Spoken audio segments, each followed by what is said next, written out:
Hello and welcome to episode 186 of the Ram Nintendo Podcast. I'm Jason. And I'm Angel. And we're calling this episode Breaking the Internet in honor of one of the big topics of the week, or the bi-week, whatever you call this 2-week period, and that is Bowsette and Toad and Switch Online. So it's actually 3 topics, but Switch Online is the big one. It's here. It has a bunch of online NES games, and we've got impressions later in the show of that. We're also going to discuss the surprise closing of Telltale Games, the news or lack thereof from the Tokyo Game Show, the latest NPD sales numbers, and impressions of Switch titles like The Garners Between, and the one you've been playing, which I'm blanking on the name of all of a sudden. A Case of Untrust?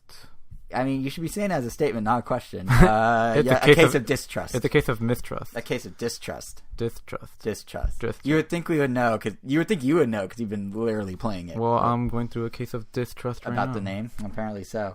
But yeah, so to make sure you can find all those topics, including a case of silence. There we go. You can use the timestamps at randomtown.com, the blog post for this episode, or on the YouTube video. If you're listening there, we have all the games listed below. So whatever you're looking for in the smorgasbord, it's bound to be there. But before we get to any of the actual stuff, any of the real important topics, we have to discuss the real crucial breaking news of the past 2 weeks. And that is that poor, innocent, wholesome Nintendo has been the subject of none other than memes. Yes, memes, those evil things, these past couple weeks. So first, it was Toad. And if you don't know specifically what I'm talking about or what I'm referring to here, I commend you for living under a rock that somehow avoids the circus that is today's politics. And B, I'm specifically talking about a claim, and I'll leave it at that the president has a body part that resembles Toad of the Mushroom Kingdom. Which, it's probably an image that nobody needs. So here's the thing. It happened. It came out. People had their fun with it. But, do you realize the cultural cachet you need to have for something like this reference to actually work? I know everyone's like, I don't want to think of Toad that way, but not just people to get the reference, but for someone who you never expect to make such a reference in the first place, know to make it and then make it. I'm not trying to suck the humor out of this whole thing. It's funny in its pure absurdity, but step back as a Nintendo fan. It's kind of cool that this moment happened, as weird and I don't want to picture in my head as it is. The fact that Toad is that iconic in the general zeitgeist is kind of crazy. Maybe for the wrong reasons, but yeah. But I mean, obviously, Nintendo's a big brand. They have some of the most recognizable characters in the world. They're a household name. They sell billions of dollars of merch and games. They literally had the Prime Minister of Japan dress up as Mario at the last Olympics. Yet, I feel like sometimes we're down here, or at least me, I don't know if this is true of you, Angel, but we're down here in our little Nintendo fandom bubble, and, we follow every move and every minute thing that Nintendo does. We know all their A tier, their B tier, their C tier characters. And I don't know, I sometimes forget that someone like Toad actually is that well known. And then I see things like this, where, every late night comedian is joking about Toad. I mean, Colbert literally doctored footage of Mario Kart 8 to make a whole little, 45-second video about this thing. Jeez. It's Toad driving off a cliff because he's so disgusted. And then you see Toad trending on every social media platform, and he's cited in actual news stories on actual mainstream news sites.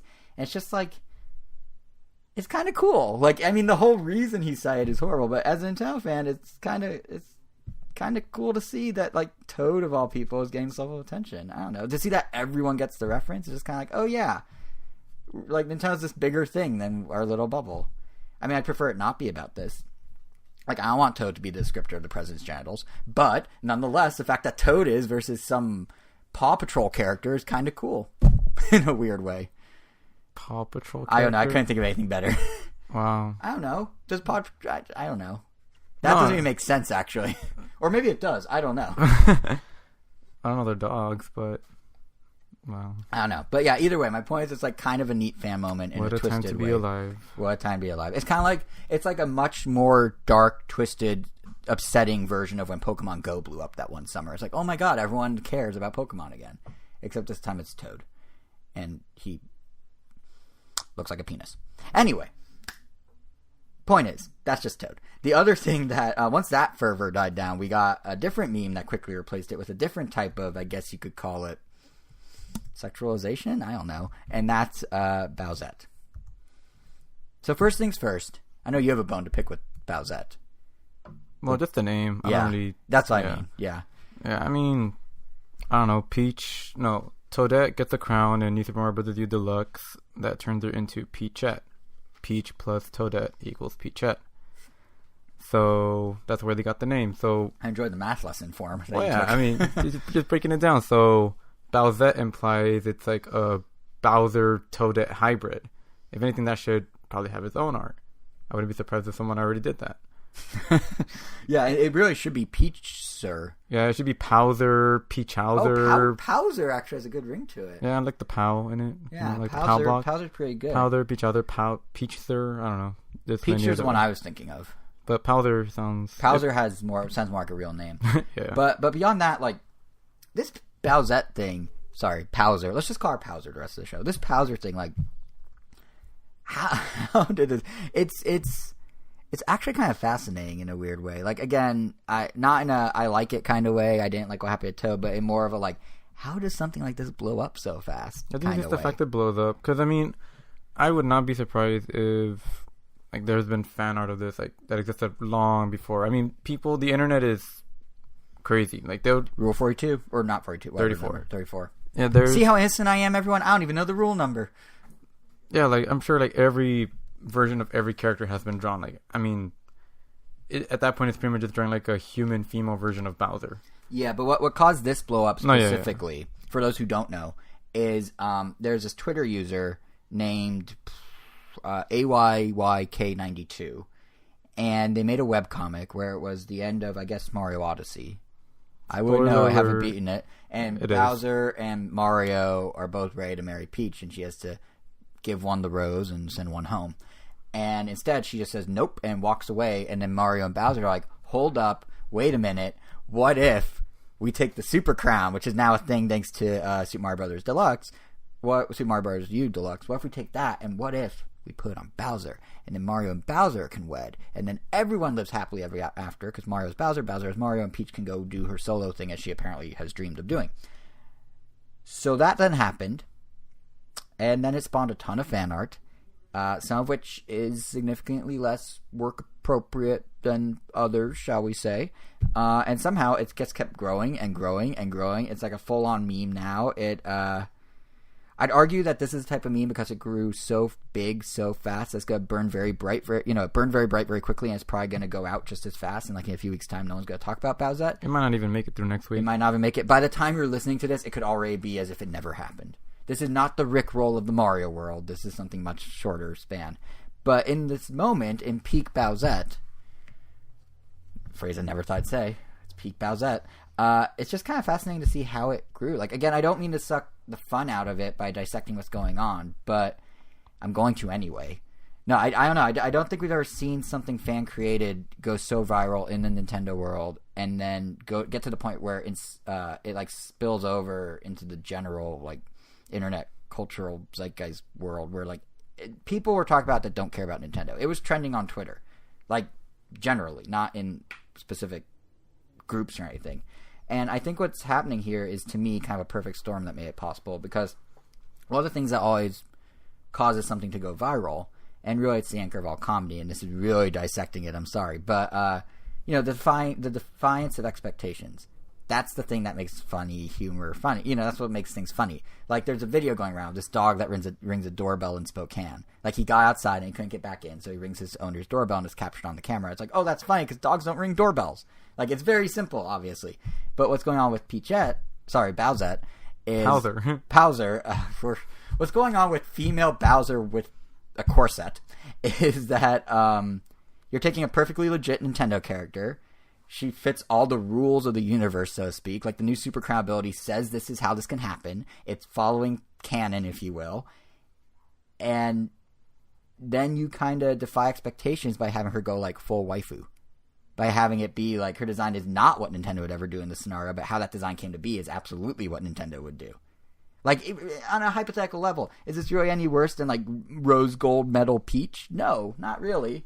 But because it's, like, slightly sexualized, I guess, or slightly more mature, you've got the humor and ridiculousness of that combined with the other thing that makes memes popular, which is trolling. And sharing something like Bowsette or Powser drawing her in unusual scenarios or situations that go against the Nintendo grain, like that's trolling Nintendo. Like, somewhere in Nintendo's building is someone who's like, why are they doing this? No. Making amiibos of her, modding her into Super Mario 64. Or either Nintendo's like, oh god, no, or someone's like, finally, I can convince the execs.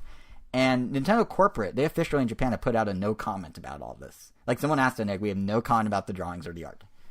But like, or at least the people that are sharing it, I feel like there's some little like rebellious thing in them that's just like, yeah, I'm trolling Nintendo. Like, this is like if I drew Mickey as like, or Minnie as like a stripper. Like, it's kind of like, oh, Disney would be pissed. Like, it's that sort of weird thing. So that's kind of, I think, where some of this is coming from. It's like grade A trolling that also happens to be perfect canon for Nintendo characters. So when you do it, but it comes out looking like Bowser or Peachette or Bowsette, whatever her name is, that whole like expectation defying is like, oh, that's funny, huh?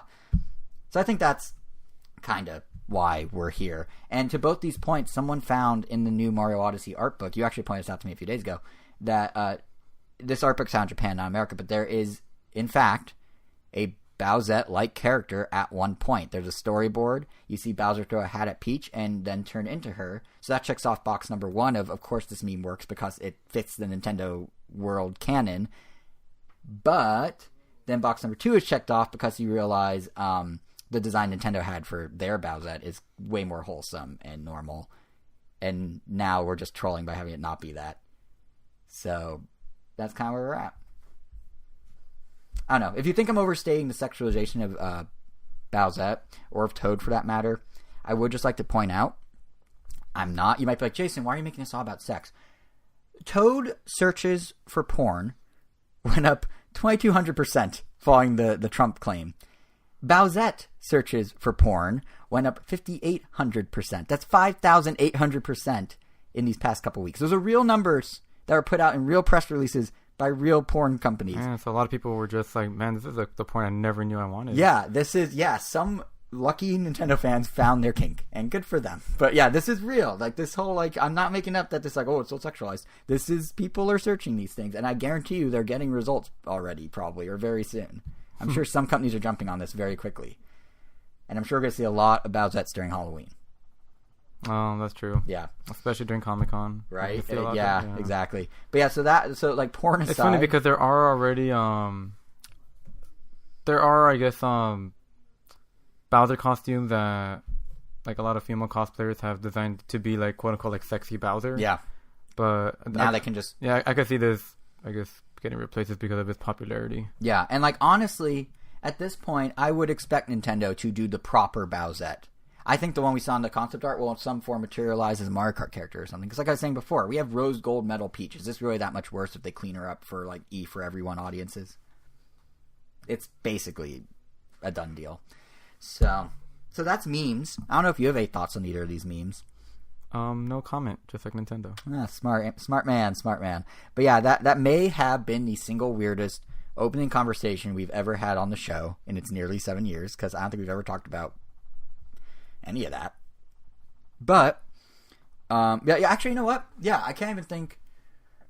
The only thing that come close to weirder openings is when we licked cartridges of the Switch, and then I went back and did it again 5 months later for no real reason except I lost a bet. Like that comes close, but this is definitely the weirdest. But now that we've got corrupting of Nintendo's characters' good names out of the way, let's talk about how Nintendo's corrupting its own name with Switch Online.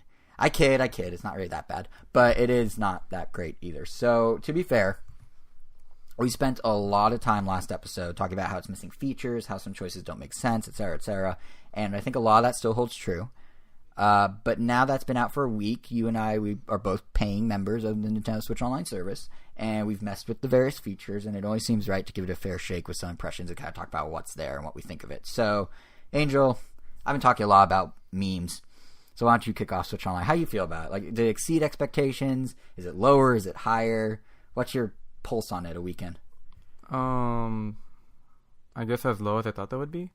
That's so not lower. So not lower. It met your low bar. I mean, that Nintendo, you won. You didn't nuke his expectations. I mean, there's different ways I can look at it. Like, as me, my own personal consumer, the way I look at everything, when I play and started paying this Nintendo Switch Online subscription, it didn't really feel like anything changed. It just felt like now I'm just out $20. Mm-hmm. Mm-hmm. Like it didn't get any worse, but it also didn't really get any better. Like connecting to people online is identical. Everything is identical. It's and even then, and the voice chat option on the phone, like that was already kind of there. It's been available for a little over a year because of Splatoon 2, right. But just with Splatoon. Yeah. And even then, I still played Splatoon a few more times with friends since that app's released, and I didn't really use it. It was just not that convenient.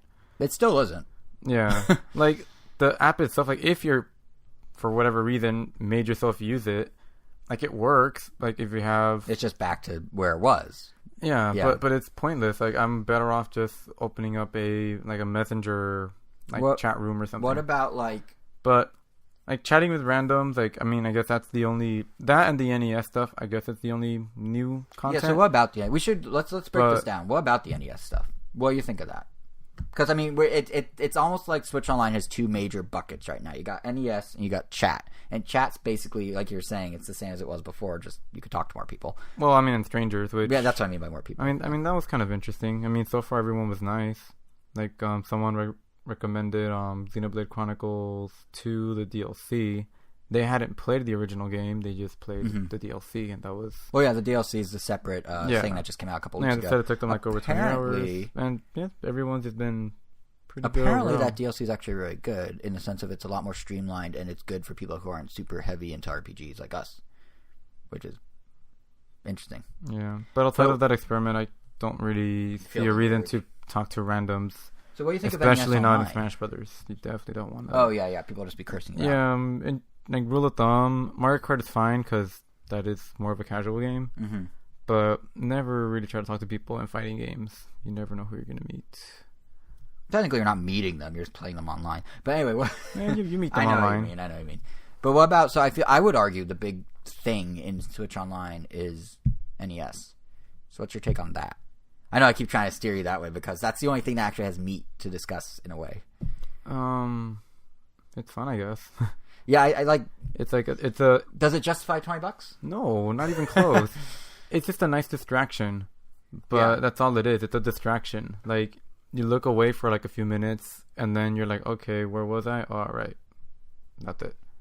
That was a good definition of what a distraction is. Yes. That's literally but that's how I felt about the game. So. Yeah, I think for me, to be honest, like Switch Online doesn't justify it, but it's certainly Switch Online. NES games don't justify Switch Online, but it's certainly, in my mind, the entire setup of it and what the potential of it is, because they built a platform where they can easily pump out games across multiple. I mean, it systems. Can justify it eventually, but right now, no. But I think Switch Online is elevated almost to the point of being good by having NES. I think there's still a lot of holes, but like the NES thing to me has always been a really clever idea. Like, instead of just a normal virtual console, you got this growing set of on-demand games. They could keep adding new ones over time. You can play with your friends online, both multiplayer simultaneously, single player past the controller mode, which, as you and I tried, is actually super easy. You just hit ZRZL, hit Y, and it just rotates the players then and there, and it works across all games. Like, it's not like you're in one game and that's it, and then you move on. But only the host can do that. Only the host can do that. But yeah, but anyone could become the host. Like, next time you could be the host. Like, it doesn't really. Yeah, but it's still kind of annoying though. Is it? Yeah. But then you just keep like trolling each other by switching on each other. No, I know, but like obviously that's not why they do it. But like it just feels slow. I don't know. Feels slow. I see. That's fine because to me, I thought the entire thing worked really fast and seamless. Like I was surprised at how quick things booted up, how quickly we could switch between. Oh no, games, I'm literally just talking about how quickly we could switch controls. I'm just talking about that. Right. Everything else felt like fast and snappy. Yeah, no load times great. whatsoever. It was almost too fast. It didn't really give me. You didn't have time to go, am I playing this? I am playing this, because it was gone before you got the chance. I will say it is kind of nice that you can actually customize the order of the games. So, like, if you have 5 games you always want to play, you can put them at the very top and never worry about the other 15, which is kind of cool.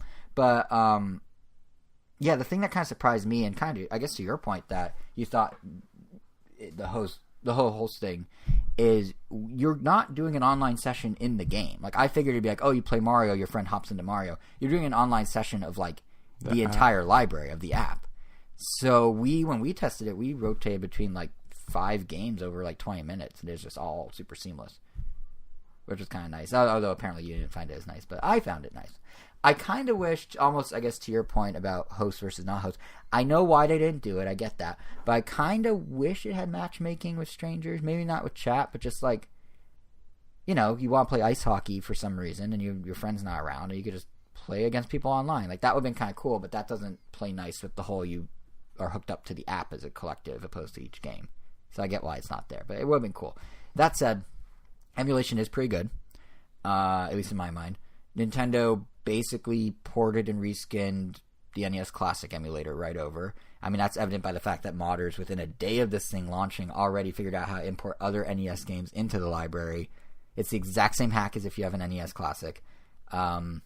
Actually, in a funny way, Nintendo almost supports the idea of games beyond what they're offering, because without having to mod the system, anyone with a North American Switch Online account can actually go into the Japanese eShop, download the Japanese one, and then their Switch Online North American account will authenticate that. So you actually get 40 games in a way, because some of those games are different, obviously. And then even there's differences in, like, Mario 3 is significantly harder in the Japanese release. So you can go see the difference and literally play them back to back, which is something you've never been able to officially do from Nintendo before. So that's kind of a cool little weird, if you want to put in the effort as possible, situation.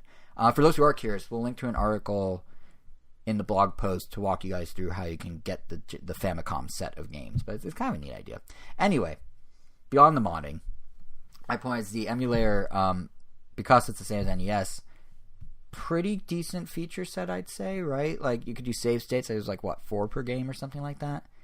Then they also have the ability to view the games in one of 3 modes. There's the 4:3 view, which is default. There's a pixel perfect view, and there's like a slightly blurred CRT TV view. Again, as you could do on the NES Classic. I mean, which one did you find yourself using? The default. See, yeah, I thought so too at first, but like on a big screen TV, I realized I actually prefer pixel perfect mode. Well, you didn't ask me which one I preferred. You just told me which one I found myself using. Oh, okay. Well, which do you prefer? The default. Sweet. Okay, so the reason the reason I am saying pixel perfect mode is not because I care about pixels. Like, I don't care if they're square or rectangle or octahedral or whatever, but because one of the stranger design choices with this whole app, in my opinion, with NES Online as a thing, is that Nintendo insists on constantly showing you the button options to access the emulator features on the bottom bar under your game at all times. It's constantly like, hey, ZR and ZL, you can press those to get your menu. Or, hey, minus is select. And by the way, plus is start. Just so you know, we're going to leave these here all the time.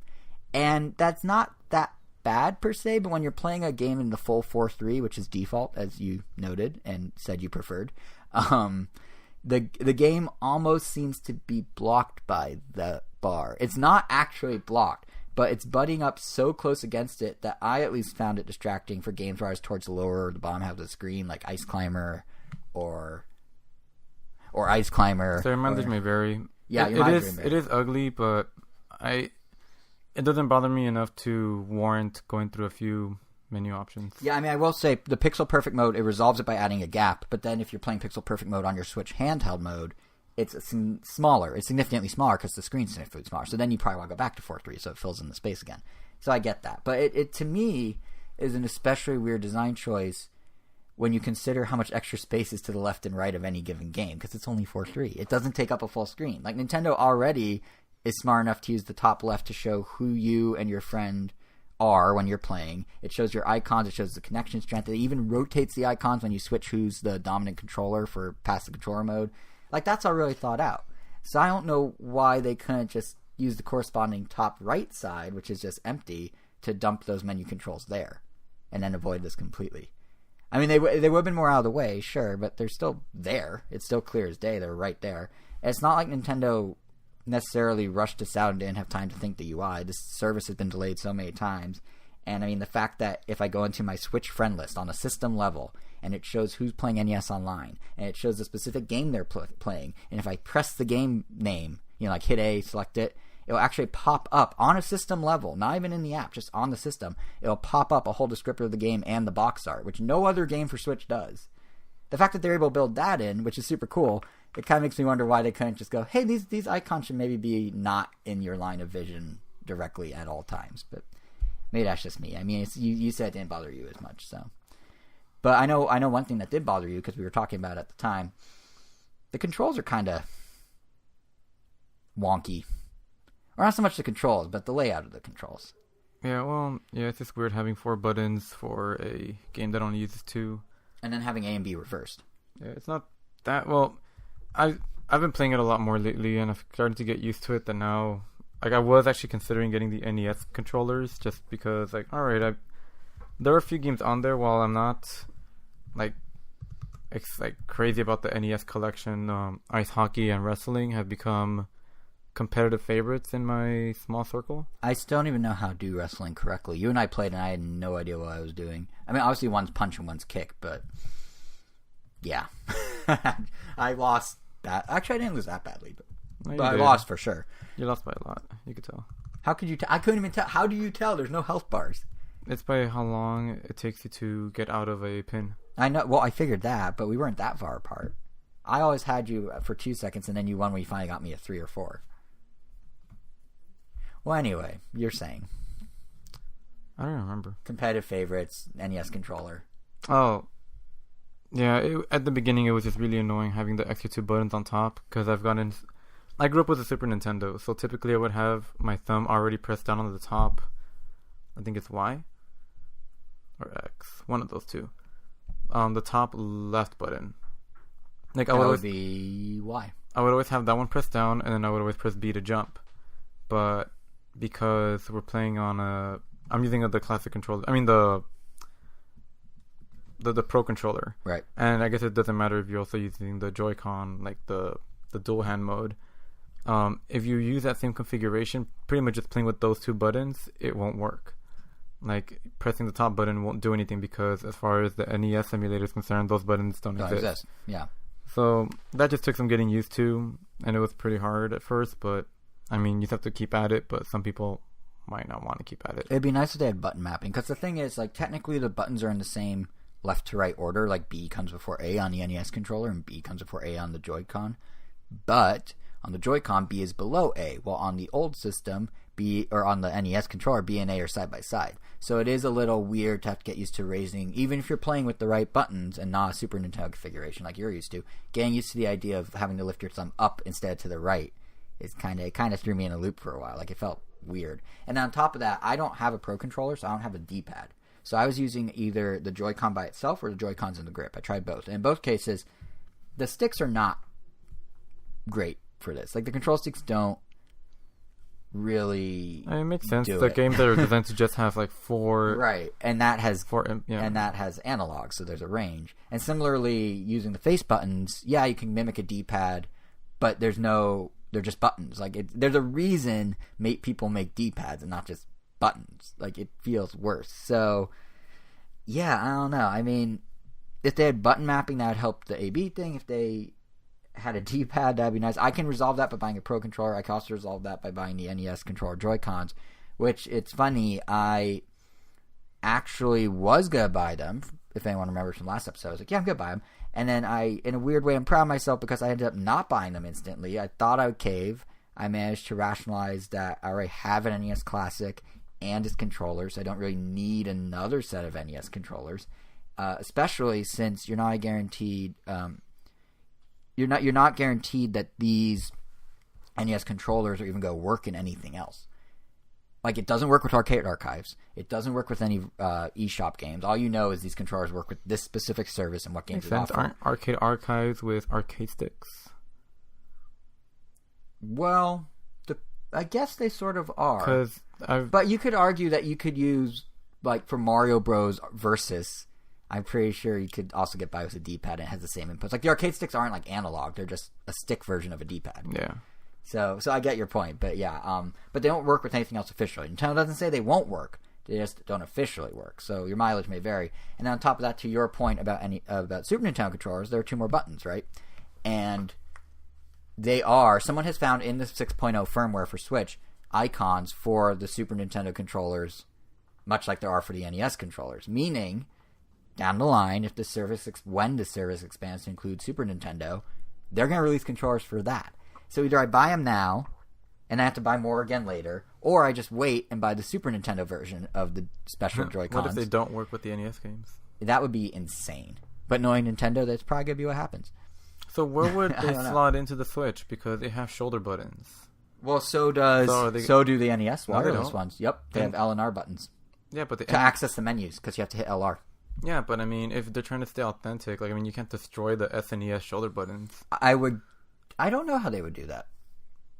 That's a good question. That's what I'm saying. It's like, are they gonna have? They're probably gonna have to put like the shoulder grip, the thing you slide on top of the Joy-Cons or something like that, to give you fake buttons. But that kind of sucks. Or they put the weird slider on the bottom, but that also doesn't work because they're curved on the bottom. Yeah. I don't know. That's an interesting challenge. I guess you put them sideways. Oh God! Like so it's flat? like giant. So it's like giant wings on your Switch. No. I mean, that is how they would be put in. Isn't that how the NES ones are put in? The NES ones are put in on they slide in from the top, so they're flush. They're flat against the Switch, but they're like. Yeah. I mean perpendicular, but yeah. Oh yeah, perpendicular. So they look like wings, kind of. That could work, but then they're too short because you need the whole thing because the contacts are like not next to each other. I don't know. Nintendo will figure it out. All I know is the icons are there, and if I'm going to buy one controller, I might as well get the one with the more buttons opposed to the one with the fewer buttons I need to replace, if I were to do it. But, yeah, so I didn't get them. Sounds like you didn't get them, after all. No. I will give Nintendo credit. If we chose to get them, which neither of us did, but the fact that they limited them to just Switch Online subscribers has made it much easier to get them. Actually, a quick correction before I even get to that. Last episode, we were saying you can only buy it if you were your own account. Like, you get one per family account or one per regular account. It turns out it's one per account regardless of if you're family or regular. So anyone in a family plan can get their one set. So anyone who apparently was hanging by every word and didn't just go look at the website in the past 2 weeks, you can go buy them. It is safe. I imagine there's 0 of you in that scenario, but you never know. But my point was, it's been relatively seamless for people to buy them. They're still available as of today. I went and checked the website. Here in the U.S. at least. In Europe, I think the only problem that's been with any of them is in Europe. They couldn't process credit cards for the first day or so. But it's working now, and it's amazing what happens when scalpers are just out of the picture. Like, things can just be available. It's such a pleasant surprise. I mean, I'm kind of like half kidding when I say that. Like, I'm sure part of it is also the fact that it's a much more limited audience than, say, Amiibo were or anything that people would scalp. I mean, Nintendo basically put 2 filters on these things. One is just the fact that you need Switch Online. And while we don't have any concrete numbers of how many people do have Switch Online, according to analytics from Sensor Tower, the Switch Online app has been downloaded 5 million times. Now, not everyone with the app paid for online. Not everyone who paid for online has the app. But I think the number, like a quarter of all Switch owners, gives a good rough sense of how many people probably jumped into Switch Online. And then if you factor in that not everyone in those 5 million wants to spend $60 on 2 wireless NES controllers that only charge if you slot them in dorkily. Like, I think you can kind of see how these didn't sell out yet. But props to Nintendo for actually having a supply for once, even at this limited number. So that's kind of nice. But yeah, that's pretty much NES Online. To me, it's a great foundation to something bigger. And as it is, it's just kind of that's kind of, all right, that's nice. As you said, it's like a distraction at this point. But I think it's a well-done distraction. But speaking of the app, we kind of talked about it a little before, but the other half of Switch Online's offerings at this point is just the app, and I would argue it is a very mixed bag, kind of to your point before. I mean, like, here's the thing I've noticed about Switch Online. What Nintendo decided to include, they implemented extremely well. Like, NES Online as a setup, as a service, as a thing is great overall. I think, like I said, it lays good foundation for expanding into other systems. Cloud saving works. Yeah, they made some weird choices about how you can access it. You need to pay for it, but it works seamlessly. Should you cancel or lapse your subscription, they'll hold onto your data for 6 months, which is a thing that people were unsure of until, it officially came out. So you have time to... 6 months? 6 months. That's actually about equal to what Xbox and PlayStation do. But originally, they weren't going to hold it at all. Or so we were told. And it turns out that games like NBA 2K and Dead Cells, contrary to reports we talked about last episode, those are supported by it. So that's cool. And they know, Nintendo knows to allow free-to-play and online-dependent games like Fortnite or Jackbox. Those can get through without a subscription needed. They're savvy enough to understand that. Even the fact they can use accumulated My Nintendo Gold coins to pay for your online subscription. That's kind of cool. Like, it's pretty smart. As is how Nintendo is actually going about telling people what the games support. One of my big what games require it. Like, one of my big questions before launch, if you recall, was how do we know what requires it? And it turns out on the eShop, there's a filter for Switch Online games. And if you go look at a box of a game from now going forward, it will actually on the back say Switch Online required and have a little red Switch Online logo. So like they get when Nintendo gets it, they get it. For the things they get it, if that makes sense. And I think the best example of this may actually be, but more than anything I just said, the game sharing feature that just sort of crept out without any real announcement or anything. Starting with Switch firmware 6.0, you can now log in to your My Nintendo account on a separate Switch, download the game there, play the game there, and as long as you don't have the game simultaneously running on your primary Switch, which is the Switch you first logged into My Nintendo on, as long as that Switch is connected to Wi-Fi, your game will be accessible on any other Switch you've loaded on. You should... I think actually you can even do it without Wi-Fi. As long as you don't have the game running on the primary Switch with Wi-Fi running simultaneously, you can play it elsewhere. Should you then turn it on with Wi-Fi on your primary Switch, it'll just pause the game elsewhere. And this is kind of what Xbox and PlayStation already do. But Nintendo gave zero indication this was coming. It just kind of appeared. It just kind of worked. And like I said, like when they get it, they get it. Even if they're a little late to getting it, they get it. They did the implementation correctly. They didn't do weird DRM. They just did it as simple as can be. It's easy to explain. If it's running on your Switch, it can't run on that Switch. If it's off on that on your Switch, it can run on that Switch. Like super simple. The problem is there's some stuff they just don't get. And that is where the holes are with Switch Online, I feel like. So what that translates to in the app is pretty much everything you were saying. The voice chat implementation. Like in and of itself, in my mind, it's actually quite well done. Like you hop into your game lobby, you fire up the app, it knows exactly what's going on, it knows who you're playing with, it knows what you're playing. The UI for the actual conversation is pretty slick, just like it was with Splatoon in the beta. You know, everyone's icons are flowing around those circles. When they talk, they expand and kind of glow. When you're not talking, you shrink. There's a little like sound input indicator, so you know how you're coming in. There's a mute button you can press at any time. Like it's really, you know, all the good stuff that needs to be there is there. But then what's also there is what doesn't make sense. Like you can talk to strangers. That was a surprise. Nintendo never promised that. But you can't not talk to strangers. There's no filter to chat just with your friends. It's all or nothing. Yeah, you would have to be in a lobby with just you and your friends, like in the game itself. Right, which means there is no lobby option for the app, which is really dumb. I mean, it is. If they wanted to be smart about it, they literally should have just made it so, oh, you are online playing your Nintendo Switch? Cool. Here is a lobby where you can just chat with any of your friends. And then it doesn't matter what game you're on, or even if you're playing a game, you could just chat with your friend. Yeah. Plain and simple. I mean, that's what... I mean, and that would still kind of suck, because that just means that the way it's set up now, anyone in your friends list would be able to just join in on that chat room, whether you want them or not. At least on... So, well, I don't know how it is on Microsoft, but in PlayStation, I could open up a chat room and just invite who I want to chat with, and then there you go. You just create a party. I think what would be nice is if you want to, let's say, do a game-specific chat. Fine, Nintendo, I get that. But, like, just make it a toggle, like friends or all. There should... I mean, it's not that... Like, because what happens is, to your point that you have to make your own lobby, that you're saying a second ago, like, take Mario Kart. You want to play a 12-person race, but you want to chat with your friends. You don't want to play with 2 friends and 10 CPs. You want to play with all humans. But now you're stuck listening to all humans or none. Like, it's a weird give or take. And in a way, I guess you could say this actually helps differentiate Switch Online from something like Discord, where you're only talking with people you know, or friends or whatever, or people you previously interacted with. So, like, it's almost a selling point for Switch Online. Like, hey, on Discord, you can only talk to people you previously have established connections with. But with us, you can talk to the entire room. You should download the Switch app. Like, I kind of get where they're coming from, but they didn't quite think it all the way through. To your point about there should just be the ability to chat with anyone. Yeah, and even then on Discord, it's like, and this actually happened, like, I liked playing Bowser in Smash Brothers a few years ago, when I was more active in it and entering tournaments more often. Like on the Smash Brothers website, there's like, oh, join the Bowser Discord to discuss with other Bowsers. With other Bowser mains, so you just type in the code, you join, and that's it. Now you're meeting with people you've never met before. Right. I mean, it's not that hard. Right. But, like, you could argue that Nintendo was thinking, hey, we're saying you could talk to the entire room easily with no need to enter codes. Like, there is a selling point to be had here.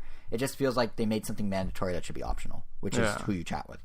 So that's issue number 1 with the voice chat. Issue number 2 I have is they come up with this whole elaborate app for voice chat, right?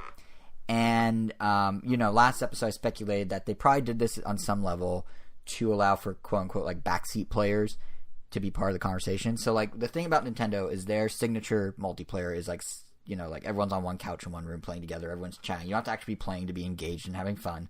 So, if you were to do this in a voice chat capacity, you would need something with a speaker. Hence, We Speak was originally a thing. And now this, where it's like, oh yeah, you put your phone on speakerphone, everyone's in, everyone's having fun together, yay. Problem is, if you do it with a speaker, you have your game audio piping back into the voice chat stream. And lagging game audio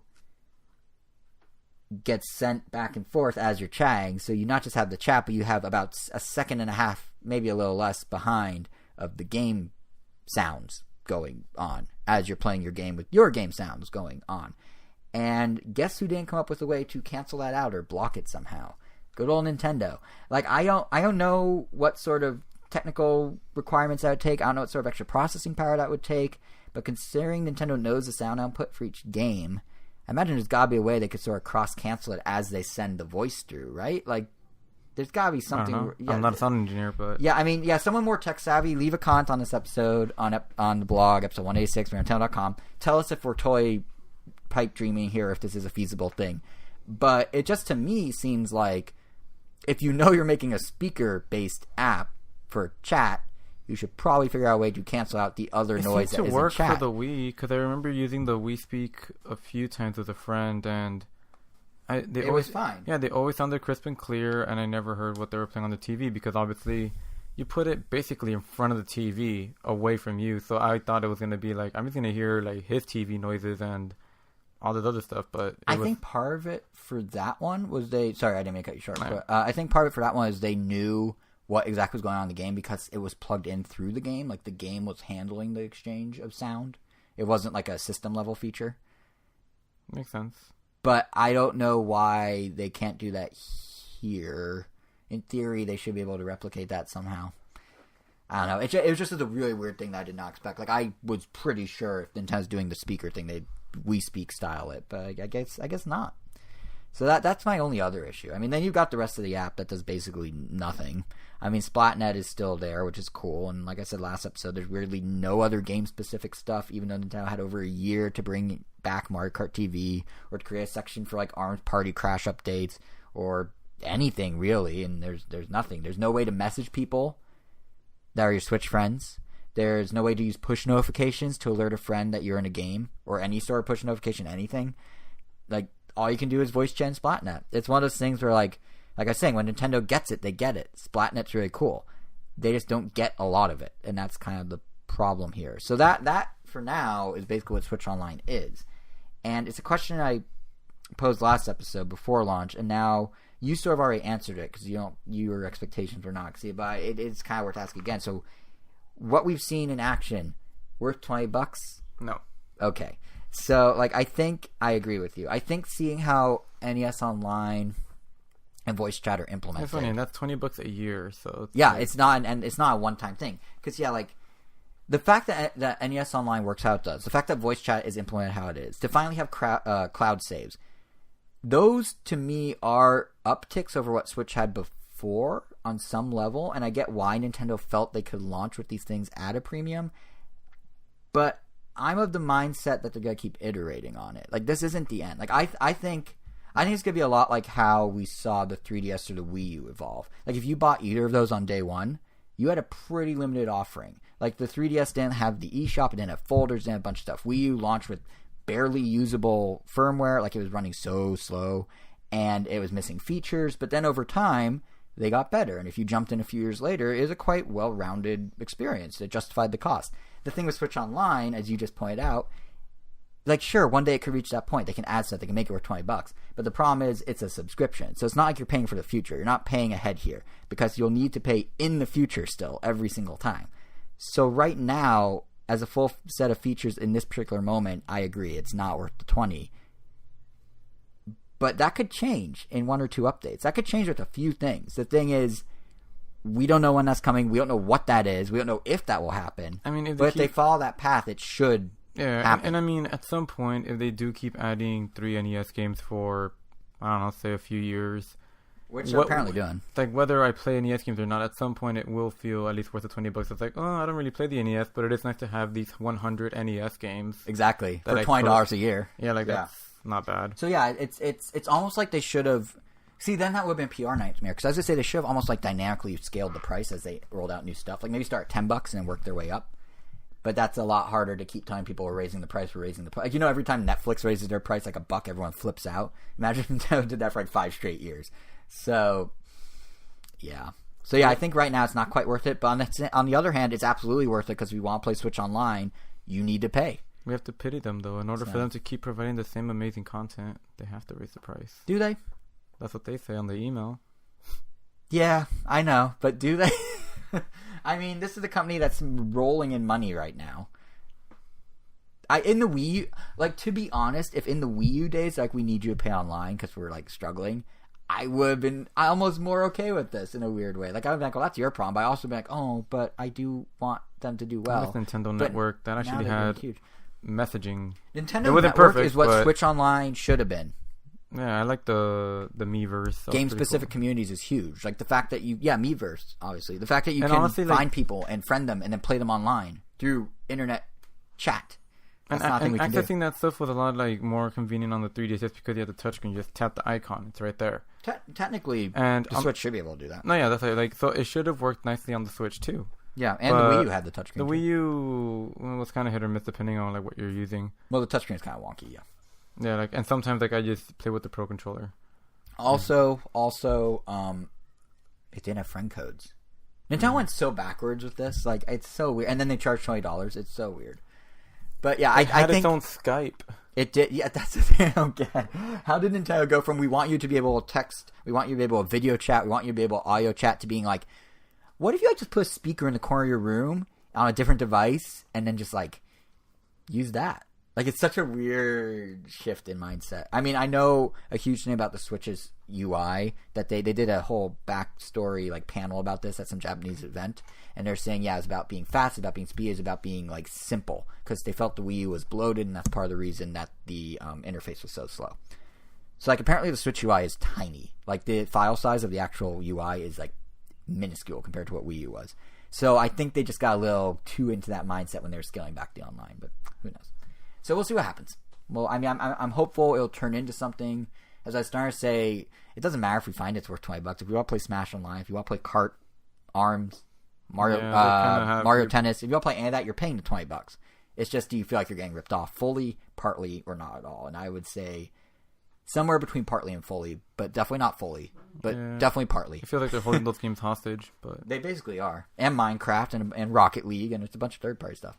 And apparently, if you want to download the free content for the Lego Worlds game on the Switch, so that's an error. Yeah, that has to be obviously, an error. Yeah, but yeah. So for those, sorry, you want to explain that? I sort of cut you short. That was it. Oh yeah, you have to pay or free DLC. You have to pay up for Switch Online. For some reason, they probably just checked the wrong box in the dev tools. But yeah, I mean, like I said though earlier, they are savvy enough to not make the free to play behind the paywall. So that's nice. And also games that are online dependent, like Jackbox. So that's also nice. But anyway, yeah, that's kind of where we're at with Switch Online. Switching gears a bit, shortly after we saw Nintendo expand outward with its own online offerings, we saw another big publisher go in the reverse, and I mean like all the way in reverse, and that's Telltale Games. You okay? Yes. Just don't die like Telltale. Too soon. But yeah, so this one's kind of a bummer, especially since I know that you, Angel, are a big fan of their work. Basically, seemingly out of nowhere. Well, seeing as how they released a ton of games. Yeah, you're good for a while. I'm a big fan of some of their work. Let me rephrase. You're a big fan of certain works of theirs. Yeah. But yeah, basically, seemingly out of nowhere, Telltale announced they're going through what they call a major studio closure that has resulted already in 200 to 250 people losing their jobs on the spot. They got zero severance. Healthcare, that will run out at the end of the month. They basically got 2 weeks left of it. 2 weeks after firing, it's gone. There's a skeleton crew behind that's finishing up Minecraft Story Mode, a project with Netflix. All the remaining titles are seemingly canceled. Netflix plans to shop around the what was in progress Stranger Things game, which I actually was kind of looking forward to because like I like Stranger Things. But weirdly, Telltale themselves are now talking with various parties to discuss a potential way to finish up the back half of the final season of The Walking Dead. Meanwhile, as that's all happening, you've got at least one employee suing them for unpaid wages. They say they violated a law that employers in California, where Telltale is, have to give a 60-day notice of a massive layoff, which they did not do. And that, in a nutshell, is what's going on with Telltale. And it's unfortunate because nobody really knows why this happened exactly. Like, some reports I saw said that a funding negotiation with AMC, the guys that own the rights to Walking Dead, that broke down at the last minute and pretty much signed the death warrant for the studio because that was going to be the funding. But what's more confusing to me is how they even got in a position where AMC was making or breaking the company, because, like, they made a lot of games, like you said. Like, they have a ton of games. I mean, I read... They have Game of Thrones, Guardians of the Galaxy, Minecraft, Story Mode. Which is still happening with Netflix money. Yeah. Batman, Wolf Among Us, Walking Dead, obviously, Back to the Future... Jurassic Park. And, like, I've read things that, like, apparently even Batman underperformed for them, which is crazy because how do you manage... This is something someone pointed out on Twitter, but how do you manage to not make money on Batman? It's Batman. How do you not make money on Batman? And yet somehow they apparently did. And they also had kind of turbulent year of, like, management changes. Apparently they had a round of layoffs back in 2017. Then in March, there's this really scathing report by The Verge that outlined how bad the like crunch culture is at Telltale, and how people were pulling insane hours, sometimes working 18 hours a day, just get these games pumped out. But there doesn't seem to be like a single identifiable silver bullet, if you will, of why Telltale right here, right now, just went belly up. And it's especially sad because Telltale had a pretty big impact on the industry. I mean, like you said, you're a fan of a handful of their games. Like they were different, right? Like they're not your typical video game. Yeah, it's one of the few that you could say is a nice bridge between like film and video games. Like they literally are the bridge that connects the two. So if you're someone that doesn't really like the high input demanding games, but you also still want to play video games, well, this is like the game for you. Yeah, and to that point, it's kind of funny because after the news broke of Telltale closing, I decided that basically now or never I need to start playing my Switch copy of Batman the Telltale series. I was like, okay, I can't just sit on this forever. Like, it's in the moment. I might as well play it right now. And yeah, you've been telling me for years that I would love this game because it is kind of the perfect blend of a more passive viewing experience with more active gaming experience. I have long given up. He long gave up, and now I'm here to tell you that I'm sorry I didn't listen because I love the formula. Like, I'm really enjoying the Batman game. I'm literally never recommending games to him again. That's extreme. I mean, years. Well, you only recommended it like once or twice per year over the course of many years. That should be enough. Yeah, but like, and the thing is, I even bought it. I've owned this since November. Considering like a lot of the games were like free, like for the first chapters, like at least try it, like demo it out. But you know. But hey, I played it. I played it now. You're a busy guy. Those tweets aren't going to read themselves. They're not going to read themselves, and these podcasts don't write themselves, and my sleep doesn't sleep itself. Those are pretty much 3 things I do. Yeah. But yeah, no, the Batman game's actually, like, I really love it. It's really good. I mean, I'm a Batman fan in the sense of I'm really obsessed with the Christopher Nolan trilogy of Batman. And that's where it stops. No, I religiously watch Gotham. And I'm wearing a Batman shirt right now. And Gotham. That's where it stops. But Telltale's Batman kind of slots in perfectly with the tone and vibe of those. So I'm really enjoying it. Yeah, it's definitely a more, like, grounded Batman. Yeah. As opposed to... Which I enjoy. Like... Oh, here comes Clayface. Actually, to be fair, Gotham is the least grounded Batman thing probably in the world. Like, they just do... Not in the world. I'm exaggerating. But they're not grounded at all. It got really wacky in, like, season 2 or 3. But in, like, 90s Batman movie wacky. Well, when I mean grounded, I mean, like, it could take place in reality. Like, would you see a villain like Clayface in Gotham? In fact, they had the pit already in Gotham. So Clayface was in it? I don't know if Clayface was in it, but they had the Lazarus pit. Yeah, stuff. But that was also in the Nolan one. I mean, that's true. It was, yeah. I mean, like fictitious, like giant creatures, like that are like monsters. They had Solomon Grundy. Okay, that's kind of there. Yeah, but so far, that's why I use Clayface because he's like, I mean, he's a giant blob that could turn into anything. Yeah, they haven't quite done that. They've done more like the Toy Maker and like Pig and like that sort. So I guess it is more grounded, but it's a little more wacky. Grounded villain. It's grounded in its wackiness. Like there's literally one scene in Gotham where Penguin shows up at a thing for the mayor with a rocket launcher and a bunch of doppelgangers who also have rocket launchers, and they just start shooting it at the mansion, which is not something that would happen in the Nolanverse. That's too extreme. So it's wacky in its groundedness, I guess. But more of the point, what I'm trying to say is Telltale. I guess that tells me a lot. Right. Are you sarcasm or serious? Sarcastic. Oh, I thought you were serious. I thought I would tell you something. Joker didn't show up with a rocket launcher and a bunch of doppelgangers with equally big rocket launchers out of the mist of the swamp next to the mansion. He showed up with a bomb on a boat and then dangled upside down telling people to choose what to do, which is actually just as stupid. So, okay, fair. But yeah, more my point, why he was bringing up the Telltale Batman for, is the gameplay. Yeah, it's just, I think what I'm realizing about Telltale now is it's kind of like the perfect modernization of an old school point-and-click adventure game or like a choose-your-own adventure book. Because on the gameplay side, you make the dialogue decisions. That's what Telltale's known for. You make the dialogue decisions, and those kind of morph the story as you go. But you're also doing like all the, what amounts to a series of different QuickTime events. So, it's like swing the controller left, now hit Y, now press Z, L, and A at the same time. Now swing up with the controller, now swing down with the controller. And it just weirdly feels good when they're that many back-to-back during the cinematics, and it just makes it that much more engaging. But you're still watching it more than you're playing it. But it has like a good give and take. And, every QuickTime action, every dialogue decision is on a timer, so there's still a sense of urgency like a more active gaming experience would have, but it is more passive because you're ultimately just watching and occasionally pressing buttons. But then on the like passive viewing film TV side of it, the storytelling's just really well done. Like better than you would see in a typical game. I mean, in episode 1, early on here, like the first thing they do is they have this intercut thing of Batman and Bruce's lives, where the same scene has you jumping back and forth between the two of them, like in different story beats. So it's kind of ramping up. Like you're either fighting as Batman, or you're back in the mansion as Bruce being scolded for the fight by Alfred, and it keeps going back and forth in this kind of cool, like it's very, each story beat is like it switches over. It's really well done. Or like later on, there's a part where they show Bruce's parents' murder, but it's like a shadow play behind him while he's kneeling down upset about something on the floor. It's just like, wow, this looks like something I'd see on TV or something in a film, not so much a video game cutscene, but like it's kind of artsy and everything. It's really well done. So it just has like good visual direction behind it, which I'm not saying games don't, but this just felt cinematic, which is not what you always see. I mean, like, since their games are very dependent on the story, because I mean, you're obviously not going in for the gameplay. Yeah. I mean, the gameplay is just there to enhance the story. Exactly. And even like the graphics, like I know everyone talks about like how old and outdated the Telltale engine supposedly is, but I thought the graphics were pretty good in Batman. I mean, the cel-shaded comic booky look works really well. I'll admit the animation is odd because it's somehow both fluid and stiff at the same time, which I don't really know how better to describe it. Like they move fluidly, but like something about it's very stiff simultaneously. It's weird. Like you know what I mean? Like I can't. Yeah.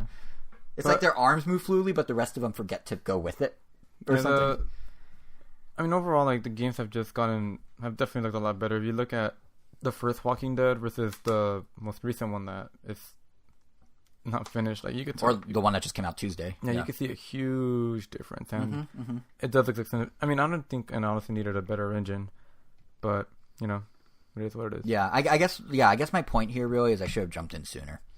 I mean, really, anyone who had any remote interest. I guess the Batman game is done. I mean, well, no, that's the fun part. I mean, yes, it is, but I was kind of like, oh, I like Batman, the Telltale game. They just announced the week before they went under that The Enemy Within, the sequel, the season 2, if you will, is coming to Switch in October.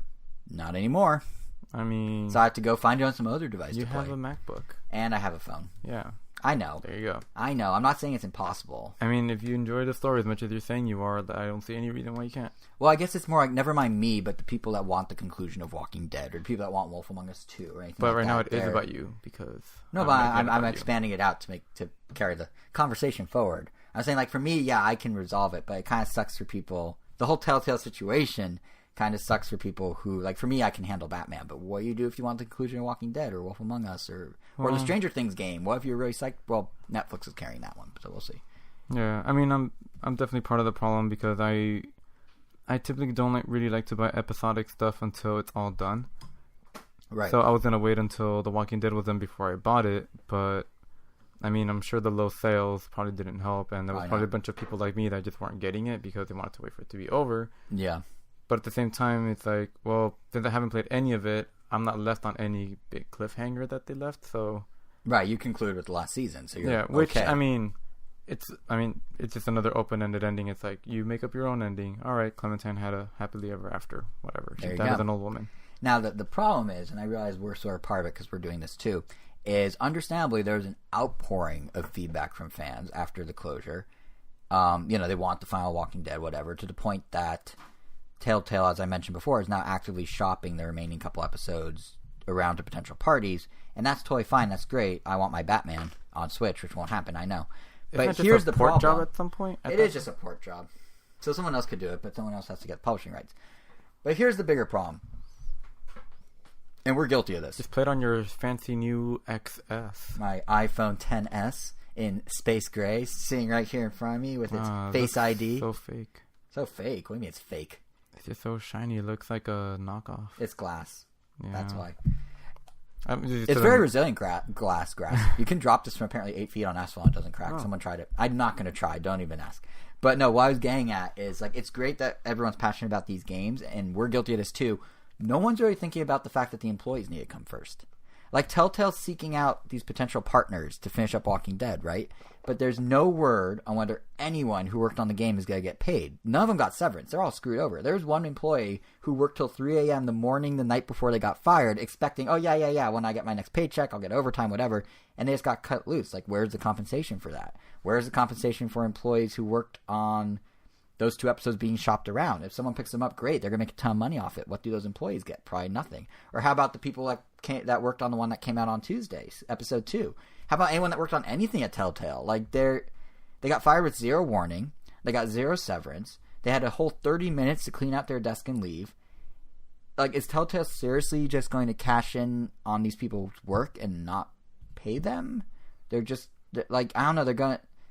It just leaves so many of these folks, many of whom have families that they have to take care of, many of whom live in the insane black hole of money that is San Francisco. Like, the rent is so high there. It's tough. Like, do they have to just deal with it themselves because the mismanagement of Telltale's higher ups, and now Telltale won't even pay them for the work they did, but they're going to shop around the games anyway? I don't know. It's a crappy situation. It doesn't help that, like, the immediate reaction of many fans, including us, is not that they want the games to continue, but that they're angry over they're angry that Telltale is closing because Clementine won't have her conclusion or whatever. Not the men and women behind Clementine. They're angry that Clementine won't have her conclusion. And I get it. I'm saying this about Batman on a smaller scale. But, like, the experience with the characters in the worlds that you're complaining about is made by these people that just lost their jobs. Like, they care. What about the guy who rendered Clementine's hair? Maybe his family's gonna go hungry now. Like, who knows? Like, but people are still like, what about Clementine? And it's just like, if fans are demanding the games be finished, that's fine, but they should probably also at least equally be like, hey, I want the guys who made my favorite game, or my game I really enjoyed, or my story I like to hear. I want them to have money too, because if there's not that sort of like equal output or whatever about, not output, outpouring for those people, Telltale's just gonna be like, yeah, we'll make you your game and we'll keep the money. That's fine. There's no like reason there's no one holding them accountable. So I don't know. I mean, to be fair, there has been some traction among fans on Twitter to make sure the devs get their due. It's just surprising to me that we didn't see more of that from the Telltale diehards. Like, there are all these petitions and stuff and crowdfunding things that are just like, yeah, we want the story. It's like, but the people. Like, I honestly, it's a bigger problem than just gaming. I'm sure you can attest. You are in the animation and movie world. Yeah, for someone that wants to get into the video game industry for animation, it is pretty scary just seeing like that studio closures are common. Yeah, like it's just common, and sometimes they just come out of nowhere. Like, one moment you hear LA Noire is doing great, and then boom, the studio shut down. Yeah, and it's like people forget that these studios, there are people behind all these things, and lots of people. I mean, Dark Moon Studios had a first okay Transformers game that I loved. The second one hit it out of the park and did great. Then they did a Deadpool game, and then I think they just kind of fizzled out. I want to say they're also closed down. I mean, at least in those cases, often they get their severance. Like, what's weird about Telltale is they didn't even get severance. But the fact that there's this high turnover in the industry is really bad. This one seems like one of the really bad closures. Yeah. Usually, I mean, closures are a natural part of the industry, and like you said, they do, at least, they get some help to, like, so they can get back on their feet. Yeah. But, and to be fair, the industry's rallying around these folks. There's been job fairs for them. Like, a bunch of the other companies have reached out. Their HR teams. Like, it seems like they're doing it. The industry is very... It's also a very like forgiving and friendly industry if you're like working in it. Like, I've seen so many posts. Like, I got to meet the recruiter for Sony, and so I follow him on LinkedIn. And every time there's like a studio closure, there were at least like 3 in the last like 4 months. And every single time which is way too high, by the way. Yeah. And every single time he would send out like a personal like message, oh, here's a message to these people. Right. Yeah, like we are currently hiring at Sony. Like, reach out to me in my personal email, blah blah blah. I just wish the fandom would understand that more. And we're guilty of it too. I mean, our first reaction, I think, when Telltale closed was, "Oh no, not my favorite game." But really, it should be, "Oh no, not the creators of my favorite game." Like the way the game industry is positioned, you don't think about that there are people with lives and families and needs behind all these. I mean, we even take this for granted with Nintendo. I can rattle off the names Miyamoto, Tezuka, Numa, Sakura. You know, I could say all those. And I know they're figureheads of these big, important games in our lives. But Breath of the Wild had over 100 people on that project. All those people together are what made that game. It wasn't Numa alone. He had the vision, perhaps, but he needed the people that knew how to do the animation. He needed the guy that was really good with the sound cues to do that awesome, sound design they had. They needed every person on the team, and it's just kind of unfortunate that that this industry, and it's true of movies too and TV, but these industries, you only look at the work, you don't look at who made the work, at the full breadth of it. Especially in animation, like if you look at like Toy Story, people for the most part would be like, "Oh, look, Tom Hanks! It's all about Tom Hanks. He's the one." Mm-hmm. It's almost like Tom Hanks gets all the credit for why Woody is Woody, but it's just the voice. But the animator has just as much, if not more, like pull than he does, and even then, there's still the storyboard artist that dictated a lot of those movements, and even then, you still have the screenwriter that wrote how everything would play out. But you don't think about it. So if anything, like Tom Hanks, like he's literally just reading the lines, like yeah. And do you know how many times like I'm sitting in a Marvel? And because it's animation, you don't really have a lot of improv, so it's not like you can't just riff. And do you realize how many times like we're seeing in a movie, like a Marvel movie, where you have to stay through the credits to see the real ending, quote unquote, or the bonus? And you just hear someone go, "Wow, so many people animated this," as if they had no idea. Like, it's really common. And I get why people don't realize it. It's not shared or publicized in any way. The Oscars don't bring all the animators. They bring, like, a handful of people that were directors and producers. Yeah, it's always a director and the voice actors. Yeah, and gaming's the same way. Animation doesn't really get its due until the Annecy Awards, which does, like congratulate, like, oh, here's the best animator for this specific scene that they animated. Or there's a gaming convention or something that actually GDC. Don't they also have like very specific awards? They do, but not that granular. Like it's granular, but not that granular. But yeah, there's no real.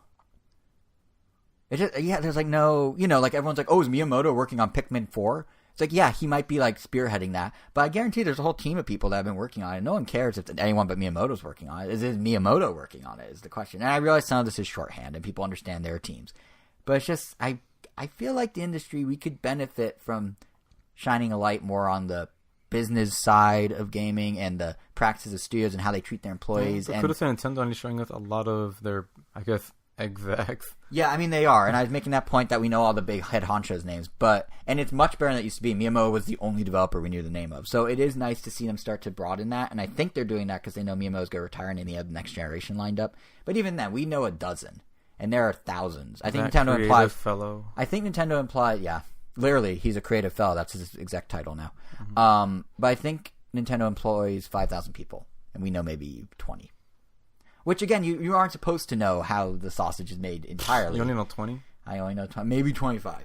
But I know we're not supposed to know entirely how sausage is made, but, like, there's ways we can show support for these developers who aren't appreciated. Like, they don't get unions most of the time, and so they're stuck in these situations where they're fired and there's nowhere they can turn. Like, maybe unionizing is the way to go, and maybe gamers can support that. I don't really know. I'm just throwing ideas out. But, like, there's got to be something as fans, be it of Telltale, of Nintendo, whoever can do to sort of be like, yeah, we got the back of the guys that make what we like. Because you got to realize it's more than just Miyamoto. It's the whole team. So, I don't know. I'll get off my soapbox now.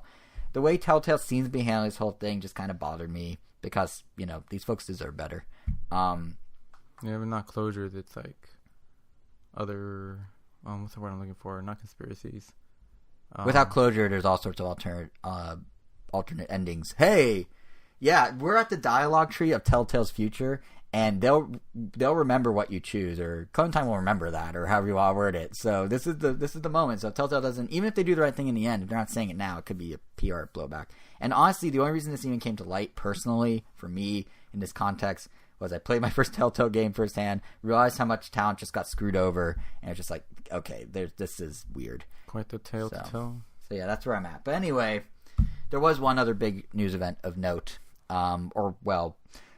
you would assume it would be a big news event, but it kind of wasn't, and that's the Tokyo Game Show.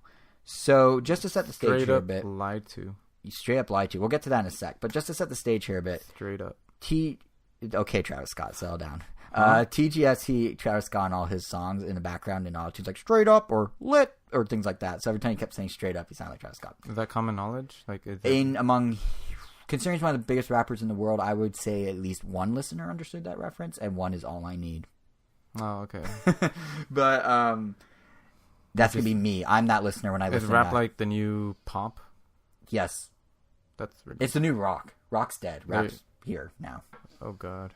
Yeah, no, rock's pretty much dead. Foo Fighters are like the only ones that really do anything we're talking about. I don't mean we're talking about in terms of quality. I mean we're talking about in terms of they're only ones that pop up. Yeah. Like K-Rock plays like Marshmello, who's an EDM guy. It's weird. Anyway, TGS. I thought he was a Fortnite player.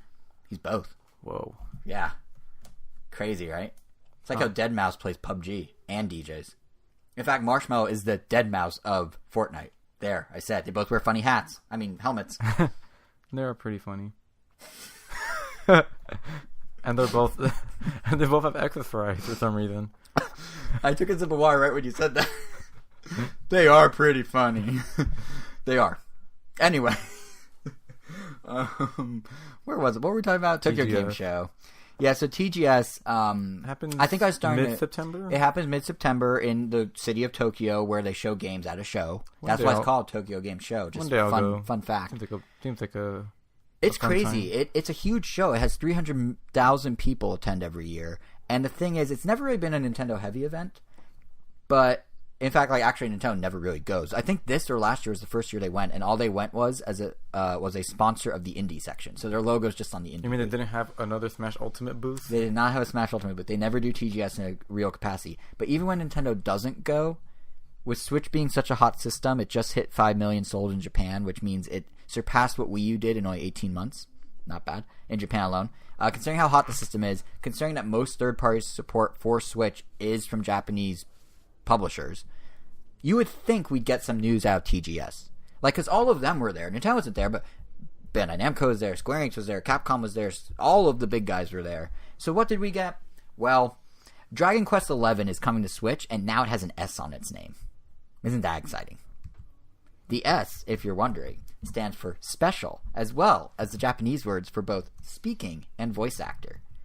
So what they're saying is the Switch version's going to have voice acting. That's their big selling point right now, which is weird because in the West, the PS4 version had voice acting. But it turns out in Japan, neither the PS4 version nor the 3DS version had voice acting. So they're kind of going full circle and bringing it back around. We don't know the release date. We don't know any other features. We don't know what else special could mean. Literally all Square Enix said at TGS was, yep, we're bringing Dragon Quest XI to Switch still. And guess what? Voice acting. That's the only announcement from the biggest supporter of the Switch at TGS. Now, to be fair to Square Enix, they announced about 27,000 Final Fantasy games the week prior. So I'll cut them some slack. We're getting a Chocobo Dungeon. We're getting a World Final Fantasy. We're getting Final Fantasy 8, 9, 10, 11, 12, 18, 15, 14. We're getting Final Fantasies that haven't even been released yet. I think it's 8, 9, 10, yeah, 12. It's 8, 9, 10, 12. Yeah. 7. No, it's 7, 9, 10. 7, 9, 10, It's only 3. It's 4. Counting. Is it 4? No, I want to say it's 3. One of those. Well, we're getting 10 and 10-2 as a double battle. By the way, still can't get over how dumb of a name 10-2 is. I understand why, because they're all their own stories, but still. Well, yeah, it's a sequel to Final 10. Fantasy 10. Yeah. I know, but they could have called it a subtitle, not 10-2. I mean, Xenoblade 2 just came out with a sequel of sorts, and it doesn't have a 2. I mean, they learned their lesson. I mean, that's what they... That's true. They didn't do that with Final Fantasy 13. That's true. It just had 7 different iterations, half of which still aren't out yet, so that's fair. Yeah, I think one of them was Final Fantasy 13 Lightning Returns, another one Vanilla Sky. I don't know, I forgot. Vanilla Sky, starring Tom Cruise? Oh, that's what that movie is? Yeah, that's the one where he's running through Times Square and it's empty. Really? Which also sounds exactly like a scenario that would play out in a Final Fantasy game, so sounds very JRPG. Anyway, yeah, so they didn't announce anything except voice acting. And then you got Capcom, and they came in at TGS, and they said, Well, like a few weeks ago, they were like, if you're an Ace Attorney fan, you cannot miss this announcement. Right? So then they go to TGS and they say, Square Enix, nah, that's nothing. Check out our announcement for Switch, where if you're a Phoenix Wright fan, as you just pointed out, you can't miss this. This is big. And you know what it was? A re-release of the first 3 Phoenix Wright games, all together, all on Switch, in one bundle, appropriately called Ace Attorney Phoenix Wright Trilogy. That was it. That's all they got. Beyond me, why they don't include at least Part 4 in it. Like, just throw in all the core DS games in there in one bundle. But, you know why? Because it takes a lot of effort to, as they put it, touch up the HD visuals for this new version. Not even, like, remaster, just touch up. Really, someone's going with an airbrush and touching them up, and that's the new game. They were already made, like, perfectly fine for the iPad. I know. And the Retina display is HD, so it's already HD. I mean, it's cool to have them, like, for people who haven't had a chance to get into the series, like, you know, a lapsed gamer that's now playing it, that's now, you know, switches their ticket back into the world of gaming. It is a very good trilogy. Phoenix Wright's I mean, I've only played the first, but I know you love them all, so I think it's safe to say it's a good trilogy. Yeah. It's like, it's a great opportunity for those people. It's just not once you play through all of them, it almost feels like it's just one long game, because it's just one big story. Right, because they're all back to back to back. It wasn't until 4 that they started doing branching different characters and stuff, right? Well, I mean, or branching into different characters, I mean. Well, I mean, 4 is still Phoenix's story. There's just a time gap. But they have Apollo Justice introduced, don't they? That's just America. I mean, like, you do play as him as the majority of the time, but it's still Phoenix's story. Oh, fair. I mean, in Japan, it's called Ace Attorney 4. True. It's not. You mean it's called Phoenix Wright 4? No, it's called Ace Attorney 4. Well, they're all just Ace Attorney. Okay. Like, it's just. Right. Yeah. But yeah, it's just like not the most mind-blowing announcement to have at TGS. I mean, are you gonna get it? How many copies of Phoenix Wright do you own? Actually, let's start there. I think 4. I have the original 3, just the cartridge by itself, because when I first got into them and I was hunting them down, that's just the only way I could find them. Mm-hmm. And then eventually, then I wanted my brother to play them, but he didn't want to play on the DS because at that point the 3DS was already out, and the screens were bigger, and the DS screen is really tiny. Yes, it is. So I got them on the Wii, as for WiiWare. So I got all 3. Did you do the swing the controller to point thing? And I played with them like that. But then, and then eventually I bought another copy of all 3 so that I could have them in the original boxes sealed. Uh-huh. So I had that. And then I got them again on my iPad because that was the first time they were in HD and like better visuals, and you can actually see a nice difference. I think I'm at 4. I did not get the 3DS re-release that had 3D. Because at that point I was like, I've already played these games like 5 times. But will you now play it a 5th time, 6th time on Switch? I don't think so. I guess no. No. Yeah. I at that point I'm just gonna stick with the iPad version. And what's more, I could mirror the display with the Apple TV. You can beam it wirelessly. It's like a Wii. There you go. I have Ace Attorney HD on my TV. There you go. We'll see what else is out around it. It's coming out in 2019, but I'm considering it because I only ever played the first Phoenix Wright. Never played 2 or 3. If you like Telltale style games, I mean, this is I would argue it's like the same thing. Yeah, and I really like the first Phoenix Wright. Just replace a movie. This is now like the bridge between reading books and video games. So the exact same thing as Telltale, but for books, it's bridging that gap. Are you a bookworm? Guess what? We have the game for you. Yeah, because it's it's an interactive graphic novel. Yeah, but and the thing is, like, I do remember when the first one came out on DS in 2005. I'm waiting for you to confirm that. I think it's 5.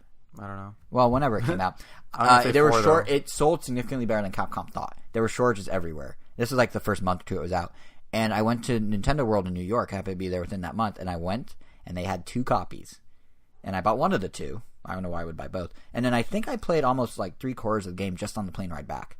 Like I was like hooked, and then I for some reason never bought again. So I might actually double dip with Phoenix Wright. But anyway, so yeah, that's what Capcom had to announce. That's it, just that. And then Sega at TGS, they came in and they said to both Capcom and Square Enix, "Nah, that's nothing. Check out our announcement for Switch, which was, wait for it, came out in 2001, and on Game Boy Advance. Yeah, on Game Boy Advance. Yeah, but then so Sega's announcement on Switch was 2005. Not even gonna try anymore. I knew it. It was like August, right? October. Oh, I was a little off. Yep. Well, anyway, that's pretty close. But yeah, so then, like I was saying, so Sega, they could have a big TGS. 2020 on the Wii. Okay. Keep going. What else? And then 2010 on the iOS. I didn't know what that. Not far. By the way, saying on the iOS makes you sound like you're 55. I just want you to know. Well, it's because I'm naming all the consoles, but yeah, I should have said the iPhone or whatever. Or on iOS. Because I mean, I said the Wii, the 3DS. On the iOS. On the 3DS. On the information superhighway. 2014.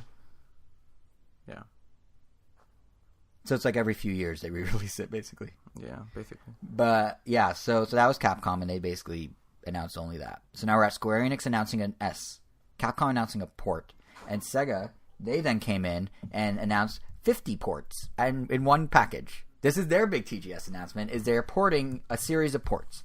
They're bringing over the Sega Genesis Classics compilation, which, to be fair, is kind of awesome. It's 50 plus Genesis games. It includes 4 different Sonics, not counting the spin-offs, which are also there. All the Golden Axes, all the Streets of Rages, both Turtle Jams, Toe Jams and Earls, Vector Man 1 and 2, Virtua Fighter 2, Kid Chameleon, Alex Kidd, Phantasy Star. It just keeps going and going. Like any game you think of on Genesis that had any following, cult or massive, it's there. But it's also a compilation that's been on PS4 and Xbox One since May or so. And PC. And PC. I will say, though, So it's not really a mind-blowing the user interface, I've seen others play Sonic the Hedgehog on it. It's really awesome. I just love how it's like a fake room and you put the games in. Oh, yeah. It's really well done. Yeah, like all that's really nice. And take it or... I mean, I don't know. It's a double-edged sword. Like, it is nice that they're all authentic to the game. Like, they're pretty much just ported over. Yep. No, they didn't add anything to it. But what I like more about the newer ports, like the NES collection that we have here on the Wii or the other Sega collection that we're not getting on the Switch, is that it has save states. It has some what's the other one? Sega Ages? Sega Ages? We're getting it. It's coming to Switch. It's coming. Oh, it's confirmed already? Sonic and something else I think are already out or coming out in October. Is it the same thing? There wasn't something. Yeah, Sega Ages. So they announced, so the people that did 3D classics of the Sega games on 3DS, M2, have now teamed up with Sega again to port over one by one Sega games to the eShop. I thought it was and and Sonic's one of them, and the game where you fly the jet is another one, and they're doing Virtua, or they're doing Outrun next or something like that. I misunderstood. I thought Sega Ages was like another compilation like Sega Classics, except all those were beefed up versions as opposed to standalone. It is. It's just you buy it piecemeal. Yeah. yeah. Okay. But so yeah, that's also coming to Switch. So yeah, either way, like those ports and those people did a great job. Like I saw. Oh yeah. Like I saw Business play the 3D classics on his 3DS, and those are really. They're really cool. But it's kind of funny though, because you have Sega now being like, "Hey, here's 50 games for $60 that you can go buy on a shelf, a physical store shelf, or you can buy slightly enhanced versions individually at a drip feed of a rate." For I don't know, like $6 or $7. But we're gonna do that piecemeal starting at about the same time. So you kind of gotta pick your poison. I mean, I get it. I do get why they're doing both. Yeah, and it seems perfectly fair, especially because, I mean, on one hand, it's like going for a summer Steam sale. You buy a ton of games, and you're probably not going to play any of them. But if you buy them piecemeal, you're more actually... Go play them. Yeah. And then more for Sega's like business perspective. I mean, nostalgia from the 90s. 90s nostalgia right now is still crazy high. And this plays perfectly into that. I mean... There's a reason that Sony is now ripping off Nintendo's classic editions with a mini PS1. Ripping off's a strong word. They're borrowing the idea, and they're doing their own PS1 classic for the holidays. And Sega was good. That. Huh? I do like how it looks. It looks not. I mean, it looks like a PS1, but tiny. It's tiny. But at that point, But it's $100. Their PS1 Model 2 was basically that size. Yeah. Remember, they also had a tiny PS1. Yep. And the thing about that one is it played any game, and it was also about $100. Huh. Yeah, and this one's 20 only. Then again, it's not like the games are... they're easy to find-ish, I guess, if you go to the right place. Yeah, I mean, it'll be interesting to see how this one does, because it's the first 3D mini console. Like, Sega's also doing a mini Genesis. That got delayed till next year. TurboGrafx has a mini... Genesis. Yeah, but they're doing, like, the NES style, where it's all nicer. But, so we'll see how it goes. But I do get why Sega and Sony are putting these things on store shelves. Like, the compilation isn't... The Genesis Classics isn't for us. It's for the casual shopper who's in a store, and they see it on a shelf. I'm like, I want to show my kid all those games. I just want to release the N64 already. I want to... Next year. Yeah, I just want to have access to Smash Bros. 64. Next year. Surprisingly, that's like the only dated version of Smash Brothers that I would actually be interested in playing more of, especially because my brother-in-laws are like gods at it. Right. And actually, now that I mentioned it, yesterday I actually played some of Brawl. I played Brawl for quite some time. How's Brawl hold up? Oh my god! Like that bad? How bad is tripping in retrospect? I forgot it was a thing until it happened a few times, and then you wanted to murder yourself. But I don't know. It's funny. That game. I mean, I pretty much stopped playing it altogether after Smash 4 came out. But yeah, the rose-colored glasses. I romanticized a few aspects of it, like, oh, I'm pretty sure Wolf and Pokemon Trainer and blah blah blah. These things are so cool. But no, they're not. Like the game looks super dated. Really? Like, even visually? Yeah, like it's funny because you think like, oh, like Smash and all those stages, like they look the same, all the character models look the same, but man, like Nintendo really did put a lot of work into like making them look better. Like the animations are way more fluid in the new one. Everything feels so stiff because all the animations are a lot stiffer. It almost feels like I hate to say it, but like it almost feels like a fan made like game or something. That's so weird. But it's funny because when that was the only game available, that was amazing. It was good. And then before you know, we were remembering like, oh, like damn, like Meta Knight could glide in this game. What the hell? His B is basically indestructible. And this is my fear, by the way, of any. I mean, that's what I thought about Luigi's Mansion. I thought my memory, like I still love that game. The gameplay itself and the design are still great, but I thought that game looked great in my head. I'm like, wow, like that GameCube game looked amazing. It's a lot blockier in person now. And then when I looked at it, within like the last 4 years, I was like, wow, my brain did a lot of work. So yeah, this is my fear about a PS1 classic and N64 classic. But at least N64 games, I still play them regularly. That I'm not right. So you're kind of used to it. Yeah, or I still see them regularly. That I'm like, all right, they just look so distinct. It's not like trying to be good. It's like playing Grand Theft Auto 3. Yeah, but I still think there is a lot of people that are expecting it to look better. Because when you look at like classic NES or SNES classic, you're kind of like, right, it's not like it looks bad. It's like that's the look of the time. Like Super Nintendo was really good 2D. NES was really iconic in how it's like it's an art style. But if you look at N64 or PS1, it looks like it's just, except for some of the iconic games, a lot of it just looks like, wow, technology sucked back then. And I don't know, the PS1 will be an interesting test for N64 because I don't know how much nostalgia will be like undercut by how it actually looks. It's gonna be significant. You know what I mean? Like I'm saying, it's gonna hurt it. Like I was watching Ridge Racer. Like I watched the PS1's trailer. Ridge Racer 2 used to look amazing. No, it does not. Yeah, any realistic car racing game looks terrible from the 90s. Yeah. You know? See, I think to its favor, the Cruisins almost look okay because they did like sprite work on top of the models. Yeah, but the backgrounds look really black, but they're all sprites, so it doesn't look like bad. It just looks really dated. But like the actual modeled stuff, like what Ridge Racer does, just looks bad. Yeah, like it doesn't have the retro visual appeal in the same. Like Final Fantasy VII looks okay. Mario 64 looks okay. Like those games where it's like, okay, that's sort of an iconic thing. But the games that aren't as iconic for their visuals but are iconic for other reasons, they're going to suffer. Yeah. So PS1 will be a really good test of how N64 does in terms of just like, can it visually capture the nostalgia? And I don't think the answer is yes. But then something like Genesis classics, that will definitely capture nostalgia because they look great. All old, flat, sprite-based games look great.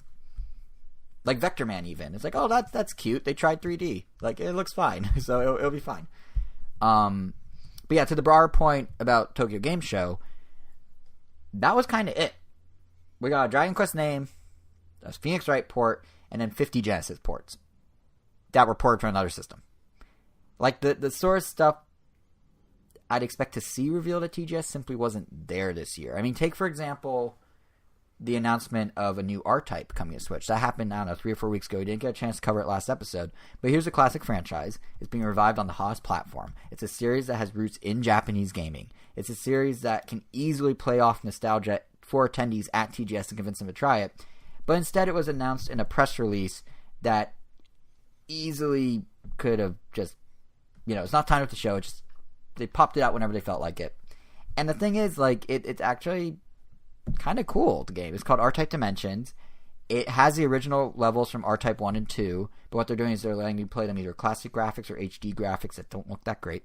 And they're adding the ability to speed up or slow down, so you actually can change the flow of the game. And they're adding 2-player co-op with 2 Joy-Cons. They're adding an achievement system. Like, they're really kind of modernizing classic R-Type, and that seems appealing. If they make a good price on the eShop, that could be appealing. But instead of presenting it to gamers who are hardcore fans, I'd be like, oh, dude, it's R-Type. They just pump it out in a press release, like, whatever. Because game conventions don't seem to matter anymore. It's exactly the type of thing that would normally have been at a game convention. Yet even these smaller games, they're finding it more beneficial to do their own reveal on their own time and get their own little baby news cycle instead of getting swallowed alive by 27 other announcements or 52 other announcements or whatever that used to happen. And I mean, this isn't a new topic. I feel like every E3 or so, we talk about how the internet has kind of killed the need to announce things at shows. And then you have fan events like PAX or Comic-Con or, hey, even E3 and TGS that just become the place you demo the games you've already heard about. And it's probably why Microsoft is bringing back the independent Xbox events. Going to be in, I think, Mexico City in November. It's why PlayStation has PlayStation Experience, except this year they don't because their words, they don't have enough content. It's why Nintendo doesn't. It's why the Nintendo Direct we had last episode that we talked about arguably had more content than their entire E3 showing this year. Like, there more first-party games were talked about there than all of E3. And it's because, like, you don't need to necessarily be at a convention anymore. I mean, I don't remember the shift being quite as apparent as it was with TGS this year. It's not like TGS is dying. 300,000 people is not dying. That's a lot of attendees. That's the biggest show, like one of the biggest shows in the world. Gamescom maybe rivals it.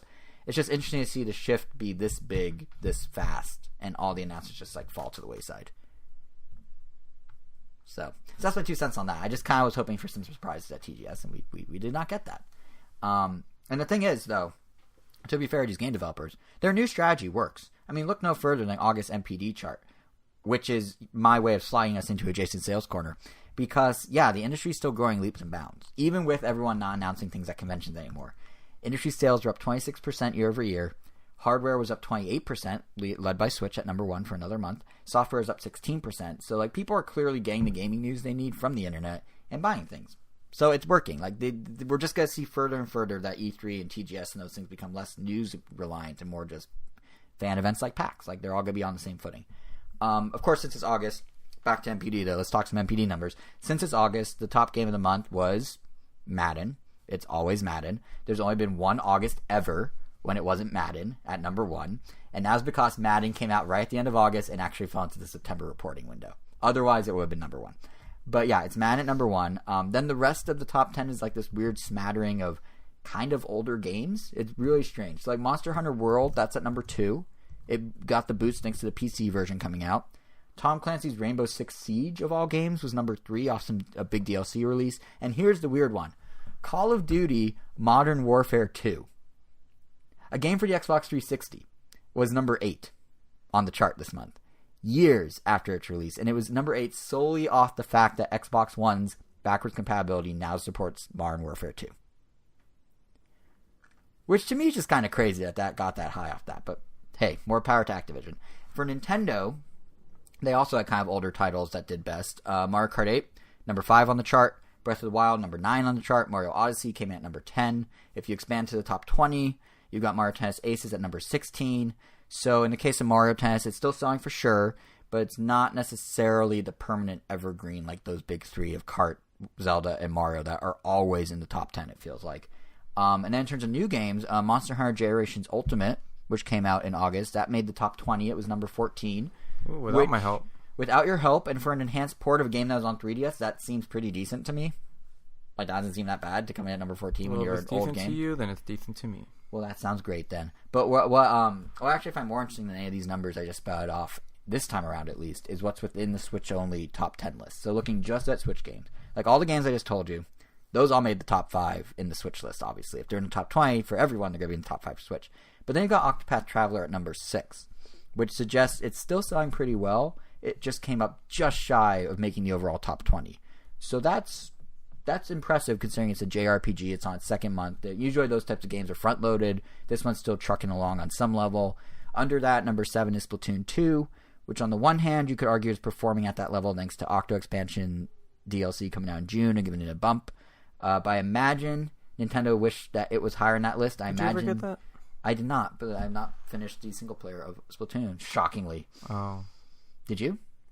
No, but I did finish the single player of the first one. The first one or the second one? The first single player of the second one. Yeah. But yeah, I think Nintendo would have liked me and others to maybe spread the word about Octo Expansion, boost the sales overall. I think it just fell out of that game, but I mean, I know it's so good, but at this point, it's either your Smash Brothers or it isn't. For you. No, I mean, like, that's what it's someone's Smash Brothers. Right. I see what you're saying. Like, but yeah, I think you're fully Nintendo invested. would argue they want it to be like Kart and Mario and Zelda, where it's always in the top 10 and it can become everyone's Smash Brothers. Not it is or it isn't, but like it can become. But it's trucking along. It's just kind of under the radar. So I'm sure it's still selling good numbers. In Japan, it's the number one selling Switch game. It's doing fine in Japan, but in the West, it's maybe not quite hitting the numbers Nintendo wants, but it's holding its own. The bigger bummer for me is on the 3DS side. I'm sort of sad that WarioWare Gold couldn't even make it to number 1 on the 3DS only top 10. You may recall last episode, it was behind Pokemon after one day of sales on the chart. And now we know it remained behind Pokemon after a whole month of sales on the chart. Well, when you mean behind Pokemon, do you mean like way behind in the no, end? Because everything is behind Pokemon? So technically, to be fair, it's both ahead of Pokemon and behind Pokemon. Pokemon Ultra Sun was number 1. WarioWare Gold was number 2. Ultra Moon was number 3. Oh.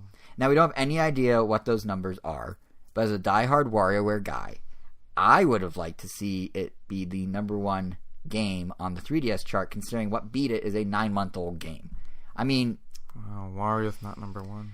I know, and he always says, I'm number 1, and yet he's not. He is fake news. He is a liar. He's a fraud. He's a cheat. Actually, all these things are true about him. He is all those things, and he takes pride in that. So I guess I'm complimenting him? I don't know. But yeah, it was not... I mean, this is only based on physical sales.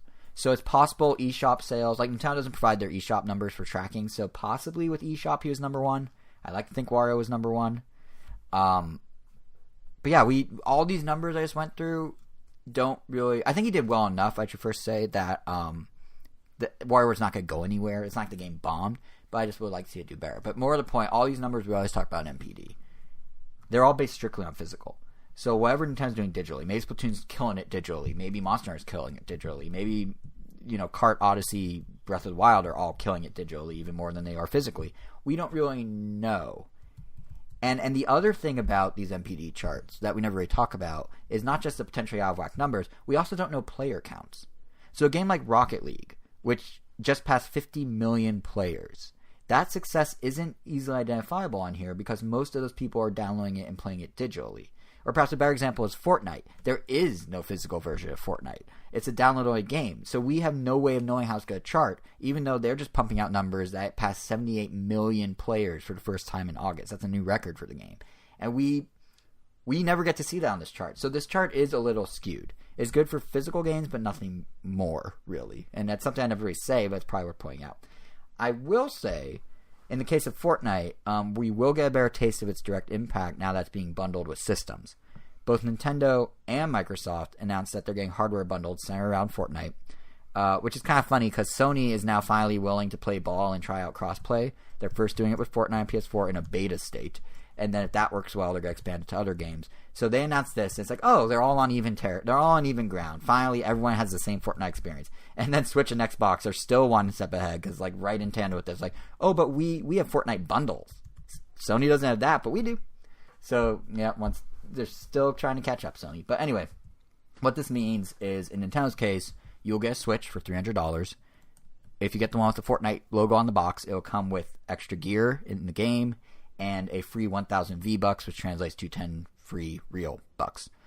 So it's not the biggest thing, but it's like $10 off. And depending on how these bundles do as individual SKUs, both the Switch one and the Xbox one, we may get a sense of what Fortnite's direct impact is like, but hard to say. And I mean, for Nintendo, like, whatever Fortnite does, it's just another way to boost those Switch sales. I mean, they have so many bundles that are going to sell so much. Pre-orders of Pokemon Let's Go bundles already sold out in Canada, apparently. Sold out in under 10 minutes. And then that Smash bundle, that thing's going to do gangbusters. And you know how I know it's going to do gangbusters? Not just because it says Smash on it. It just so happens that a game starring Isaac, who's not in Smash, but is rumored to be in Smash, is the number one selling DS game in the year 2018. Golden Sun Dark Dawn has sold enough copies on DS to be the top selling DS game, which granted isn't a huge achievement, but that's a game that bombed originally. It did not do well at all. That's why Nintendo stopped the series. And yet, here it is. I don't actually know if it's called Dark Dawn. I might have a different name. But point is, here, okay, cool. But here it is now, number one selling DS game, and it's been the number one selling DS game. I dug into it. It's been number one since like May, which is when the Isaac rumors first started. So if Isaac potentially being a Smash character can boost Golden Sun to be this well of a to basically probably make up it for its bombing 8 years later, 7 years later, I don't see why a Smash bundle wouldn't obviously do quite well. So it'll be interesting to see how it all plays out. But that's kind of a quick run through of Jason Sales Corner. Until then, we've been playing things. We have games to play. We have games to talk about. Before we get to discussing entirely new games we've been playing, I do want to quickly revisit one I'm continually playing, if you don't mind. And yes, of course, I'm talking about Pokemon Go. Oh, goody. Yeah, I know you're over Pokemon Go, but I want to bring this up real quick because I think they did something super cool last weekend. And that is the introduction of Meltan, who's a brand new Pokemon that never... Asterix. He is brand new. He's never existed. What do you mean, Asterix? He's new. He's old? He's new. I'm just saying new, yes, he's a new Pokemon that didn't exist before. He's number 891. He's new. But he's not like his own completely new species. Like, I thought he was... What is he? Wait, what is he? He's just a Ditto. No, he's more than a Ditto. He's a whole new Pokemon. No, he's just a Ditto that... He looks like a Ditto that has a bolt on his head, but I was under the impression he's an entirely new Pokemon. No, he's a Ditto. When did they say this? Oh, no. There's a video that... The 2-minute long cringy thing? Yeah, like where they talk about it and then... Are you sure you're not just confused because he is a Ditto in Pokemon Go if you catch him? No, it's a Ditto that's gone through like a extra transformation. It's like a Ditto offshoot. What? Hold on. No, I refuse to believe this. Yeah. Meltran Ditto offshoot? I don't know how better to search this. Yeah, I'm not really sure what the right word is. I don't know either. Are you sure? I don't know if I believe you. So basically... And it makes sense because like the body is like literally just a Ditto with a nut on it, and then after they reveal that, I'm like, oh, that makes sense. Are you sure that they're saying he's a type of Ditto versus what I thought they were saying, which is you catch it, a Ditto has found this new Pokemon and is turning itself into that, so when you catch it, it turns back to a Ditto as a way to tease the Pokemon without letting you catch the Pokemon because you can only catch him in Let's Go. Because that's how I interpreted it. Because every time you catch him in Pokemon Go, he turns into Ditto. The premise being these Dittos just found this Pokemon and now you're getting a tease of him. Could be. Maybe. I mean, he does look a little like Ditto. I'll give you that. But I thought the way they handled his rollout was really cool. So for those who don't play Pokemon Go still or weren't with me when I was with Angel and he had to hear me talk about this at a zoo last Saturday when it all happened, which is very fitting to be at a zoo when you discover something. What they did is after the monthly community day that they always do, they just had these guys start popping up with no explanation at all, and they turned to Ditto. So at first you'd see a couple, and then it became like everything that day was them, and you eventually learn, courtesy of this video that you're referencing, which is super cringy, by the way. Like the video, it's voice acted. It's a chat between Willow and Oak, Professor Willow and Oak. That's fine, but it's just like Willow's like, hey, I found this new Pokemon, and Oak's like, oh, is it a Pikachu or an Eevee? And like, could you spell out your marketing for Let's Go any clearer? Like, of all two Pokemon to pick, why would you pick those? Those aren't interesting. They're Pikachu and Eevee. They're the most... Anyway, point is, they revealed a few days later it's this guy called Meltan, sorry, and just the way they handled it, cringy video aside, I thought was really cool. Because for me, personally, it reminded me a lot of when Peekaboo was a thing back in the middle school days. Like, there's all the confusion and speculation. What is this thing? Where did it come from? Is it a glitch? Is it a Pokemon? Why does it look like that? What's its role? What's it do? And no one really knew. So, like, it kind of harkened back, because when we were at the zoo, you and me, we were with a friend of ours who also still plays, and the two of us were like, what is this? Like, we were having a whole conversation about what it could be or what it could mean. Is it a glitch? Is it that? I was back at work on Monday. People I play with at work, what is this? Is it a glitch? I think it's a glitch. It's not. They said it was marketing. You know, all that was very reminiscent of when Peekaboo, which became Meryl in Gold and Silver, but everyone called him Peekaboo initially, like, kind of first leaked out, and it sort of captured that feeling of, like the excitement and the speculation and the confusion, like, all that took me back to those days, and it was just kind of cool to see it recreated in a more modern sense. Plus, you obviously had the extra fact that you discovered a Pokemon. The entire premise of Pokemon Go is you're discovering new Pokemon, and then there's actually one that we all collectively discovered together for the first time. The bummer is, once they finally revealed what it was, they did it by Oak going, oh yeah, I have this piece of paper about him right here. It's like, how many Pokemon does Oak secretly have they're just not talking about? Like, what? It kind of undercuts the entire, like, fun of discovering it. But nonetheless, it was kind of cool. It was a smart way to introduce him. It was a smart way to get people talking. He will be catchable in Let's Go in a special capacity. We don't know what that is for the time being. If you see him in Pokemon Go, he turns into a Ditto, which previously was very hard to get, and it's kind of a nice way to let people catch a lot of Dittos if they want them. So to me, it was a really cool like win-win thing. It really captured the old spirit of like the discovery of new Pokemon back when it was in its original prime. So I thought that was really cool. It was really smart of them. What wasn't smart, or what hasn't been smart in the time since, is so they handled that wonderfully. And then these same people had a not so good idea of how they should handle Pokemon Let's Go's handheld mode. And I realize I haven't been playing this. It's not out yet. But this news kind of broke right after this. So they're kind of in tandem. But it turns out that previously we were told Pokemon Let's Go will require motion control in handheld mode, in tabletop mode, in TV mode. No matter how you play, you gotta use motion. You gotta swing your system or your controller to catch a Pokemon.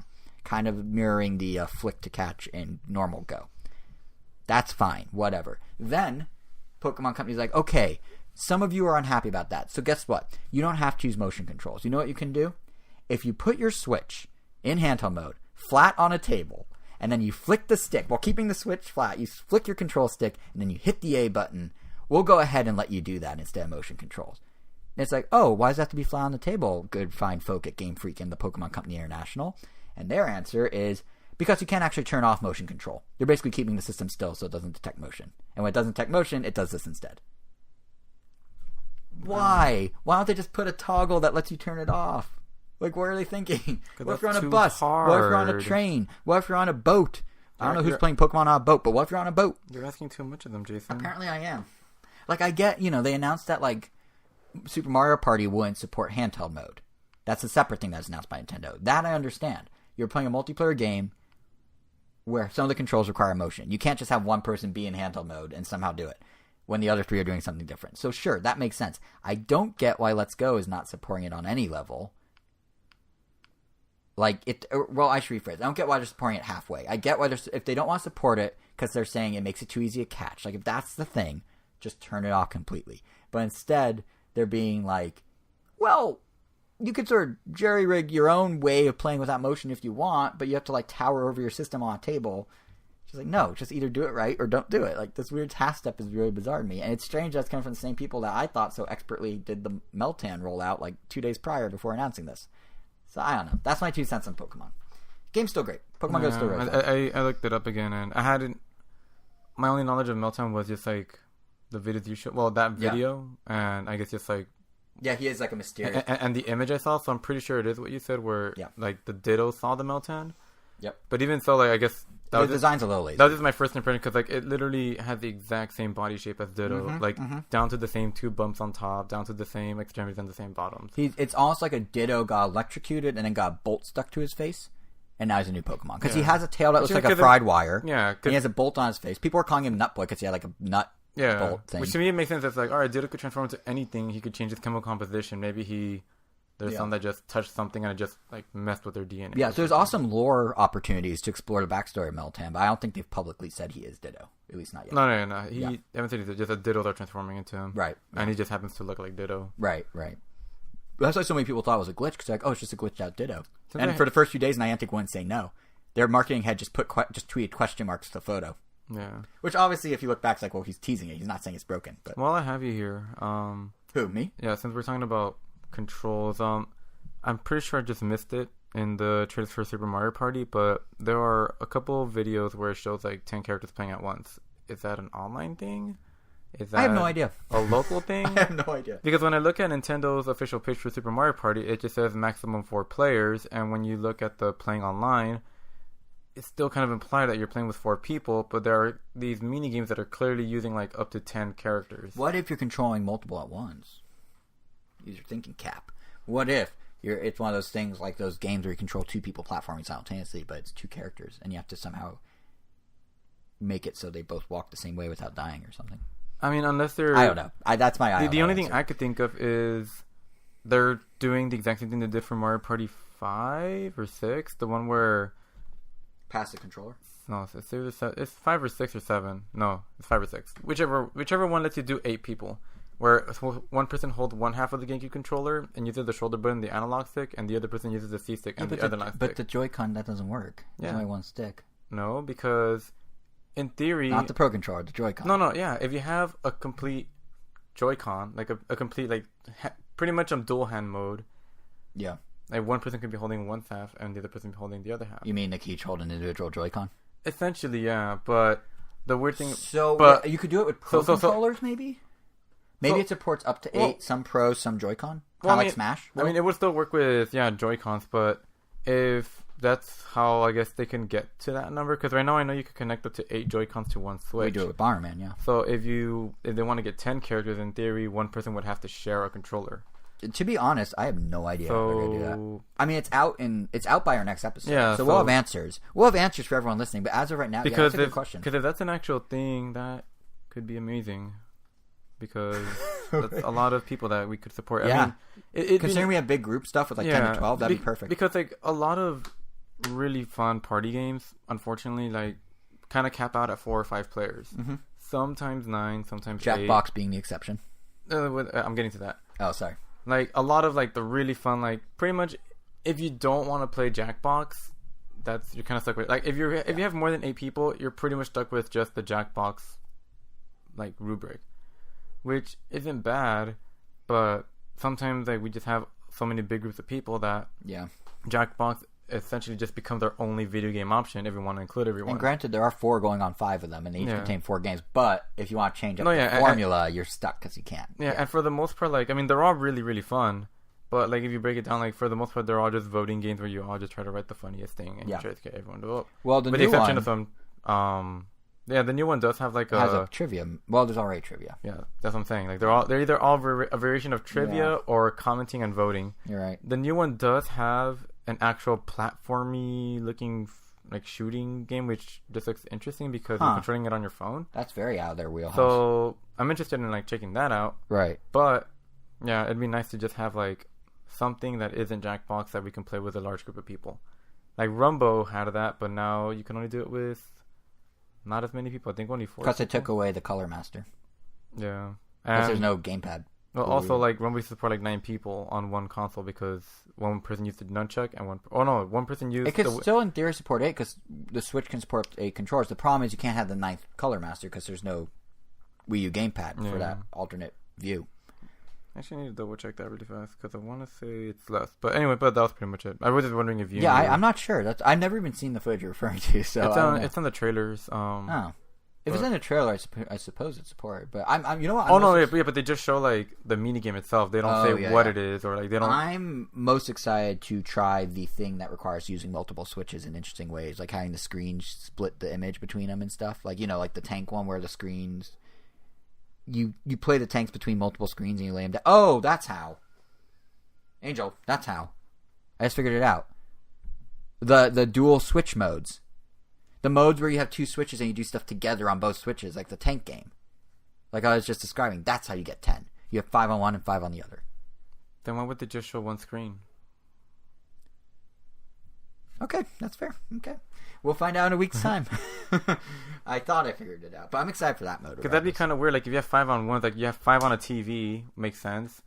So I guess you have the other 5 connected, but they still want them to look at. Never mind. It seems kind of messy. It's doable. I don't know. We'll see. I mean, that is how I would imagine they would do Nintendo Land. It'd be by force you would need to have 2 switches, and one switch would act as gamepad, and everyone else would just look at the TV. Are you sure it wasn't Nintendo being look how much fun people are having watching?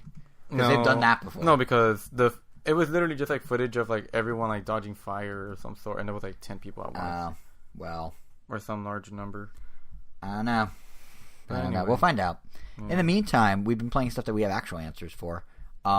You've been playing an interesting game, kind of. Do you want to go first? It's what was it called again? A Case of Distrust. Right. No. That's not the full name. Ben Wander presents A Case of Distrust.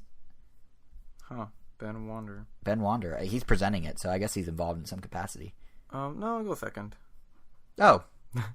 Oh, you're still looking up Rumbo? Yeah. Fine. Oh, no, Rumbo is 9 people on the Switch. Oh, okay. All right, well then fine. I'll go first. So, you've been playing A Case of Distrust. I've been playing The Gardens Between.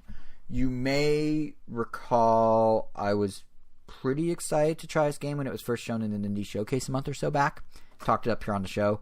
And I guess word reached the folks involved with the game because they were nice enough to provide us with a review code. So the TLDR of these impressions is that 100% delivers on the pros in the trailer. And I'd argue it goes beyond that. And I'd say it's really good. But the deeper impressions are that basically the premise is you play as a pair of friends who somehow end up on a series of islands that are comprised of objects from their own memories in childhood. Or to be more precise, you don't really control the pair of friends. You don't play as them. You play the time around those two characters. So they're on a set path and moving forward and backward, and you control that flow either by tilting the control stick left or right, or by using ZLZR. Personally, I found the stick to be the way to go. But either way, that's how you move the flow of time, and the only other control you have is by making the characters interact with specific parts of the level. So one character holds a lantern, and you need its light to build bridges and lower barriers to get to each level's end gate and stuff like that.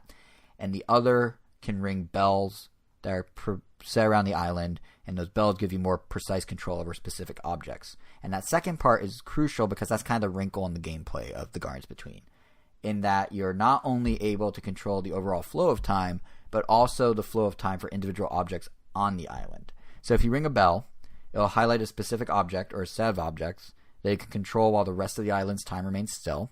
It's kind of like a 1-2 punch of time manipulation, where you have puzzles that need to both use the time change for one item and the time change mechanic for the island as a whole, and you kind of do them in tandem. Like in some cases, the path may be blocked by physical objects or divides or whatever, and in others, it's blocked by more mystical things that only the lantern can trigger, and it's usually a combo of these two things that you need to work through and how they play off each other to get to the end, and that's where it can get really fun. So it also leads to some of the cleverest level design and best aha moments I've had in a while in a game. I mean, since you're manipulating time, you obviously can see the outcome and go back and undo it and try something else and move forward and move backwards, but you need to get real clever with seeing how all the things can have kind of a domino effect on each other to succeed and then move past that point in the island. So you've got to think things like, what's the right time to stop time? Or do you have the right thing in the right place when you stop time? Or what does moving object X do to object Y, and how can that get you to goal Z? Like that sort of stuff. To give you an idea of what I mean, because that's kind of abstract, there's one level early on, and obviously this is one of the simpler puzzles because it's early on, where there's a pile of Jenga blocks that are blocking your path. And you ring the bell, use time to rewind just those Jenga blocks, and you move on. But later in that same level, a couple steps further, a few minutes later, whatever, you realize those blocks actually are also part of a broader process that is needed to lower a light to your lantern to lift the shield that blocks the ending of the level. So now, you need to go back and manipulate those same blocks, but in a different way. And what's cool is the level had both those necessary actions built right into it. The level was built in a way that if you manipulate the blocks way 1, you get past them. If you manipulate it way 2, it plays nice with what you did in way 1, but also triggers something different. Everything kind of ebbs and flows around the developers knowing you need to perform both these actions at different times. But you as the player don't necessarily realize it until the time comes that you need to solve it. And then as you go through it, like, oh, you do that? Oh, that's clever. Oh, okay, I get it. So that's kind of like the whole cool thing about it. Like another probably better example is slightly later on in the game. Still pretty early because I don't really want to spoil the more elaborate puzzles. But basically, you need to manipulate time forward to plug in a power cord. Or I think actually you manipulate the time backwards. You rewind time to plug in a power cord that unplugged from a TV. Or something like that. So you ring the bell. You, reverse time just to move the power cord to plug into the TV. You then hop back to controlling the full time span of the entire island. Rewind it again. And now this newly powered VCR that wasn't plugged in before is plugged in. And if you move forward, once you move back to that VCR, if you now move time forward, because it's plugged in, it can eject a VHS tape if you press a button on a remote that you walk past. So you do that, VHS tape pops out, and boom, now you have a ramp to proceed up a hill you couldn't previously get to. And then, when you get to that hill, you're now ringing a different bell that will, quote-unquote, play a fake-looking NES at the top of that hill by manipulating time up there. And if you move that in reverse, the game will actually spit out light that you need to collect to get in your lantern to move further to, again, beat the level. So this whole kind of crazy integrated, like one thing leads to another thing leads to another thing. It's one of those things that when you start the level, you see all the components, but the way they fit together only becomes clearer as you go through it and as you solve stuff. And even then, that requires some clever puzzle solving just to do the right thing. And once you succeed at that, it's kind of cool just to look back and see how all the pieces were there from the start. They're all lying dormant. They're just waiting. And then they kind of become, over the course of the game, this on-the-fly Rube Goldberg machine that you're building. And that's kind of where it's cool. And none of this is particularly hard. It's just all very clever. And as I touched on before, since you can rewind, you're never really stuck. You just keep manipulating things in different ways until you find the right answer. And as such, I wouldn't really describe the game's difficulty level as like hard or easier. I think I'd say it's more like you're just experiencing it. Like it's kind of like a traditional puzzle game in that way, but also isn't in the sense of there's no score, there's no time, there's no lives. You just kind of see what happens and see where the game takes you and see what sort of crazy ideas they have to make things you're expecting to behave one way suddenly behave a second way or a third way or a fourth way based on what you're doing in the level. It also helps that the whole vibe of the game really adds to the experience. It all has kind of this like dreamlike quality. These, like from the aesthetic of the visuals to like the ambient sounds, very minimalist sound and music. They do this neat thing with HD rumble wherever there's kind of like that warpy bass warble you hear in a lot of movie trailers today, like that boom. They use that in the game sometimes, but then they rumble HD rumble perfectly in sync with it. So it's just kind of this cool visceral thing. And as you go island to island, you slowly start to learn more about these kids and their memories. You don't really learn it through dialogue or in-your-face storytelling.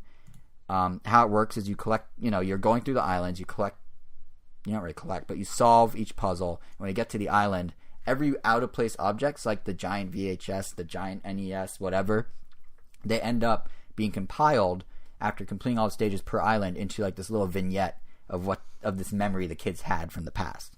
So it's like, oh, that's why there's this specific thing and that specific thing, because the kids were playing NES together one night, like in a tree house or something. And it's all like, very abstract. It's not a real heavy story, but it's kind of cool. And it's all very well done. It's very polished. It definitely captures this. This is going to sound really cheesy, I'm sorry, but it captures kind of like that old school childlike wonder feel where you have stuff you own. I don't know if you remember doing this as a kid. You have stuff you own and you know its purpose. It's like the NES you use to play NES games. But then maybe you're doing something with some toys one time and suddenly the NES controller is like, oh, it's a hoverboard for the people as they fly around or whatever. Wow. Like I'm giving an example from when I was a kid. But my point is, this does that where it's like you're seeing all these things that you know how they work, but then the way you manipulate time around them changes their purpose and changes how they work. And it's kind of cool to see that captured in a video game like that. So yeah, it's very charming. It's fun. It's $20. I'd say it's easily worth the asking price. I enjoyed it, as you can tell. Like I think it's a really clever mechanic. It's not the best level design I've seen in a long time. Wow. Because of that whole like defying expectations of how things work. Wow. So yeah, that is in a nutshell the Guardians Between. A pretty big nut. Yeah, yeah. It was like a very happy squirrel. But so how about Ben Wander presents A Case of Distrust? Ben Wander's A Case of Distrust. If I described earlier how Ace Attorney was the bridge between video games and graphic novels. A Case of Distrust would go somewhere between Ace Attorney and books, because Ace Attorney was like, I mean, it's story driven. There's a lot of reading, but for the most part, like the character portraits are front and center. They're very lively animated. They pretty much tell you what you're looking at. This one is extremely minimalistic. Like going in, just like Jason, like I also got a review code. Look at us. We're like moving up. Look at us. Look at us. You can't see us because we're audio, but just look at your play button. Just admire. Actually, look at our Mii's. I mean, they did. When I got the email, like they had me at like, oh, if you're a fan of Ace Attorney, and I'm like, well, I'm a fan of Ace Attorney. I feel like you were. I feel like you were not. Well, I guess I am. You'd be like, I am. You'd be very aggressive about it. I feel like you're a big fan of Ace Attorney. I was the former. All right. But yeah, so very much like Ace Attorney or any of those like I guess 2D point and click adventure games. You play as a detective, Miss Malone, and she has a very mysterious past, and you're just kind of piecing that together from things that you read in the environment. But like I said, it's extremely minimalistic. Everything is a silhouette. So on one hand, like right off the bat, you don't really know what you're looking at sometimes. Like what is a stack of papers what is supposed to be a stack of papers might not really look like a stack of papers to you, because you just see the silhouette. Mm-hmm. And when you tap on everything, and keep in mind you can use a touchscreen to tap on things, but it's kind of weird because your finger is pretty big, and it's not, nothing can replace like a good stylus. So I mean, there are styluses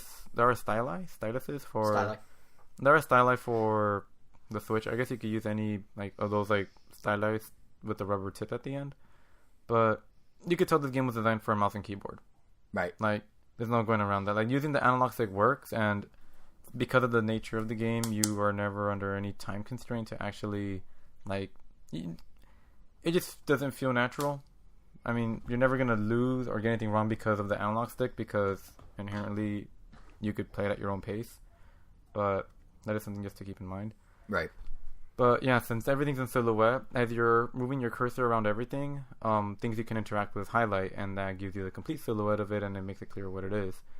And when you click on it, you just begin reading. There's a ton of text. Is it so? If the menus aren't optimized so much for Switch, is the text is it really small on the Switch but okay on TV, or did they sort of scale it appropriately? No, well, I mean there's something that you tap that sometimes feels small, like. But overall, the text itself is fine. Yeah, the text itself is fine. Fine. Rocket League has. I mean, when you're in the environment and you're tapping, you're seeing what you can interact with. That's right. all fine. Oh, okay. The only part where it was kind of slightly finicky was as you interact with things. This is my only. Nitpick. I mean, a nitpick. It really is just a nitpick because you're I guess this is how it's doing it. It's not. It's not so much it's not game breaking. Yeah, because in Ace Attorney, whenever you interact with something that progresses the game, you'll get a little chime. And they'll literally shove this thing up your face that says you found a new clue. Little description. Good for you. You video gamed. Yeah, find it in the court record. This one, the game starts. I really don't want to spoil anything about it, just because even the way it starts, it's just kind of interesting. Yeah. Even if it could be considered minor, but regardless, you're asked to prove something to someone in the beginning, and. At first, I'm all right, I guess I should look for evidence. So I pretty much interact with everything I could find in the room. And I never got that chime indicator. I was just reading things. Sometimes I get asked, branching paths. I'm reading about these old case files. And then I get the option, do I start to reminisce about my current case? Or do I start to reminisce about cases from a long time ago? Mm-hmm. And so the one you pick... It's just the only info you're going to get. You're not going to know about that case from a long time ago. You're going to have to piece that yourself. Right. Which I kind of like. It makes it more I guess it keeps this character Malone mysterious. What happened to her dad? What happened to her? What's going on? But essentially when it came down to present the evidence, I wasn't aware that it was all already cataloged automatically. I was expecting to get the chime somewhere. I see your point about it's less gamey than somewhere between a book and a game and Ace Attorney. Yeah, because it was all text. You get when you're talking to someone, they do get a giant silhouette of them. All you can really see is just their mouth and right. I guess a facial feature. And they don't really move that much. It's really about the text, and you're gonna be reading. It's like you're reading a screenplay on your TV. Going in, let's say, if you don't know Ace Attorney, it sounds very nice that auto catalogs. If you're didn't someone say something like that? And it's there for you. That's nice. They're when you open up the notebook, which is the part where I feel using the finger gets a little finicky, because there are tabs on the bottom that are really small, mm-hmm. and that changes between evidence, character profiles that you've met, and notes, I think. There's a third option. Right. And when I went to evidence, it's it's all there. But I would have appreciated some minor feedback, even if it's just a little chime or something. Yeah, I don't know. Yeah. But I mean, not now I know it's always there. But yeah, when I went, you have to pay attention to every single word. Yeah, that means when I went to the character, and then it said all right, present the evidence, and then I went to the thing, and then I clicked on it, and tapped on it, right, and then it worked, and yeah, so I'm all right. So other than that, it is essentially an Ace Attorney game. It has so far. I mean, it has good writing. It kept me intrigued with the character, mm-hmm. well, at least with the detective character, and I don't know. It has an interesting vibe to it. It feels like a very noir, kind of story. I mean, you could tell it's definitely set in that era. Yeah, in that kind of era. But I don't know. Definitely curious to see where it goes. And I mean, I would definitely recommend it, especially if you like, Ace Attorney point-and-click adventure games. It's really just you just want a good mystery, basically. And it's not. It's what, 15, something like that. I'm not 100% sure. I think it's 15. But I will say that just like Ace Attorney and any other of those games, if you're in any bit tired, it will knock you out. You will fall asleep. Well, that's true of anything with reading. I mean, people fall asleep reading books. Yeah, because usually one of my favorite things to do was it was kind of like a ritual. An hour before I go to sleep, I would just wind down with Ace Attorney until I fall asleep. And Ace Attorney would work mainly especially the newer Ace Attorneys where they put more emphasis on the animations. There's actual cutscenes, and it's there's almost less emphasis on the reading the more you go. but eventually it does do the job and puts you to sleep. This one, though... I don't know if that's the job it wants to do, but I guess it does that job anyway. That's the job I'm giving it. Yeah, and it's doing you're signing it. And this one, on the other hand, is like pretty much all text. Right. Like I said, there's just silhouettes of stuff. So there isn't really much to look at, just pretty silhouettes in the back. But the majority is all text, like blocks of white text that you're going to be reading a lot of. Right. So don't play lying down because you'll fall asleep. Do like 3 shots of espresso and then dive right into a case of Distrust. Yeah, maybe it might be better to play it in handheld mode more than anything on the TV. But you mean on the TV more than in handheld mode? Because I feel like if you're in handheld mode and you're like out somewhere, like sitting on a park bench, like trying to avoid crows eating your face. Like if you're like sitting like in your, like in the couch, like out. If you have like a patio or porch or something, like it seems like a nice game to just like read outside, like instead of a book. To be honest, in many ways, screw books. We're a video game podcast, but to be honest, like not to this extent, but books. The Gardens Between is also very chill. Like you're solving puzzles and stuff, but it's very like it's so like relaxed that it could also fit this bill of like a good game for a summer evening. We say as we enter fall, we really missed the boat on summer this time. But yeah. So you recommend it? Yeah. And I recommend. Hopefully you like it, so you don't develop a case of distrust with us.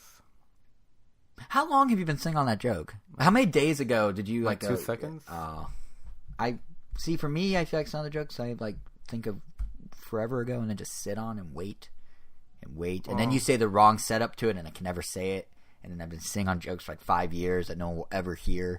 But who knows? Maybe in our next episode, are you saying you developed a case of distrust? I might have. In our next episode on October 14th, maybe my jokes will finally be set free. I actually can't think of a single one that I'm referencing right now, But yeah, we're back on October 14th. This pretty much does it for this episode. And if we're not, hopefully you don't develop a case of distrust. Yeah, yeah, exactly. But assuming you trust us, we will...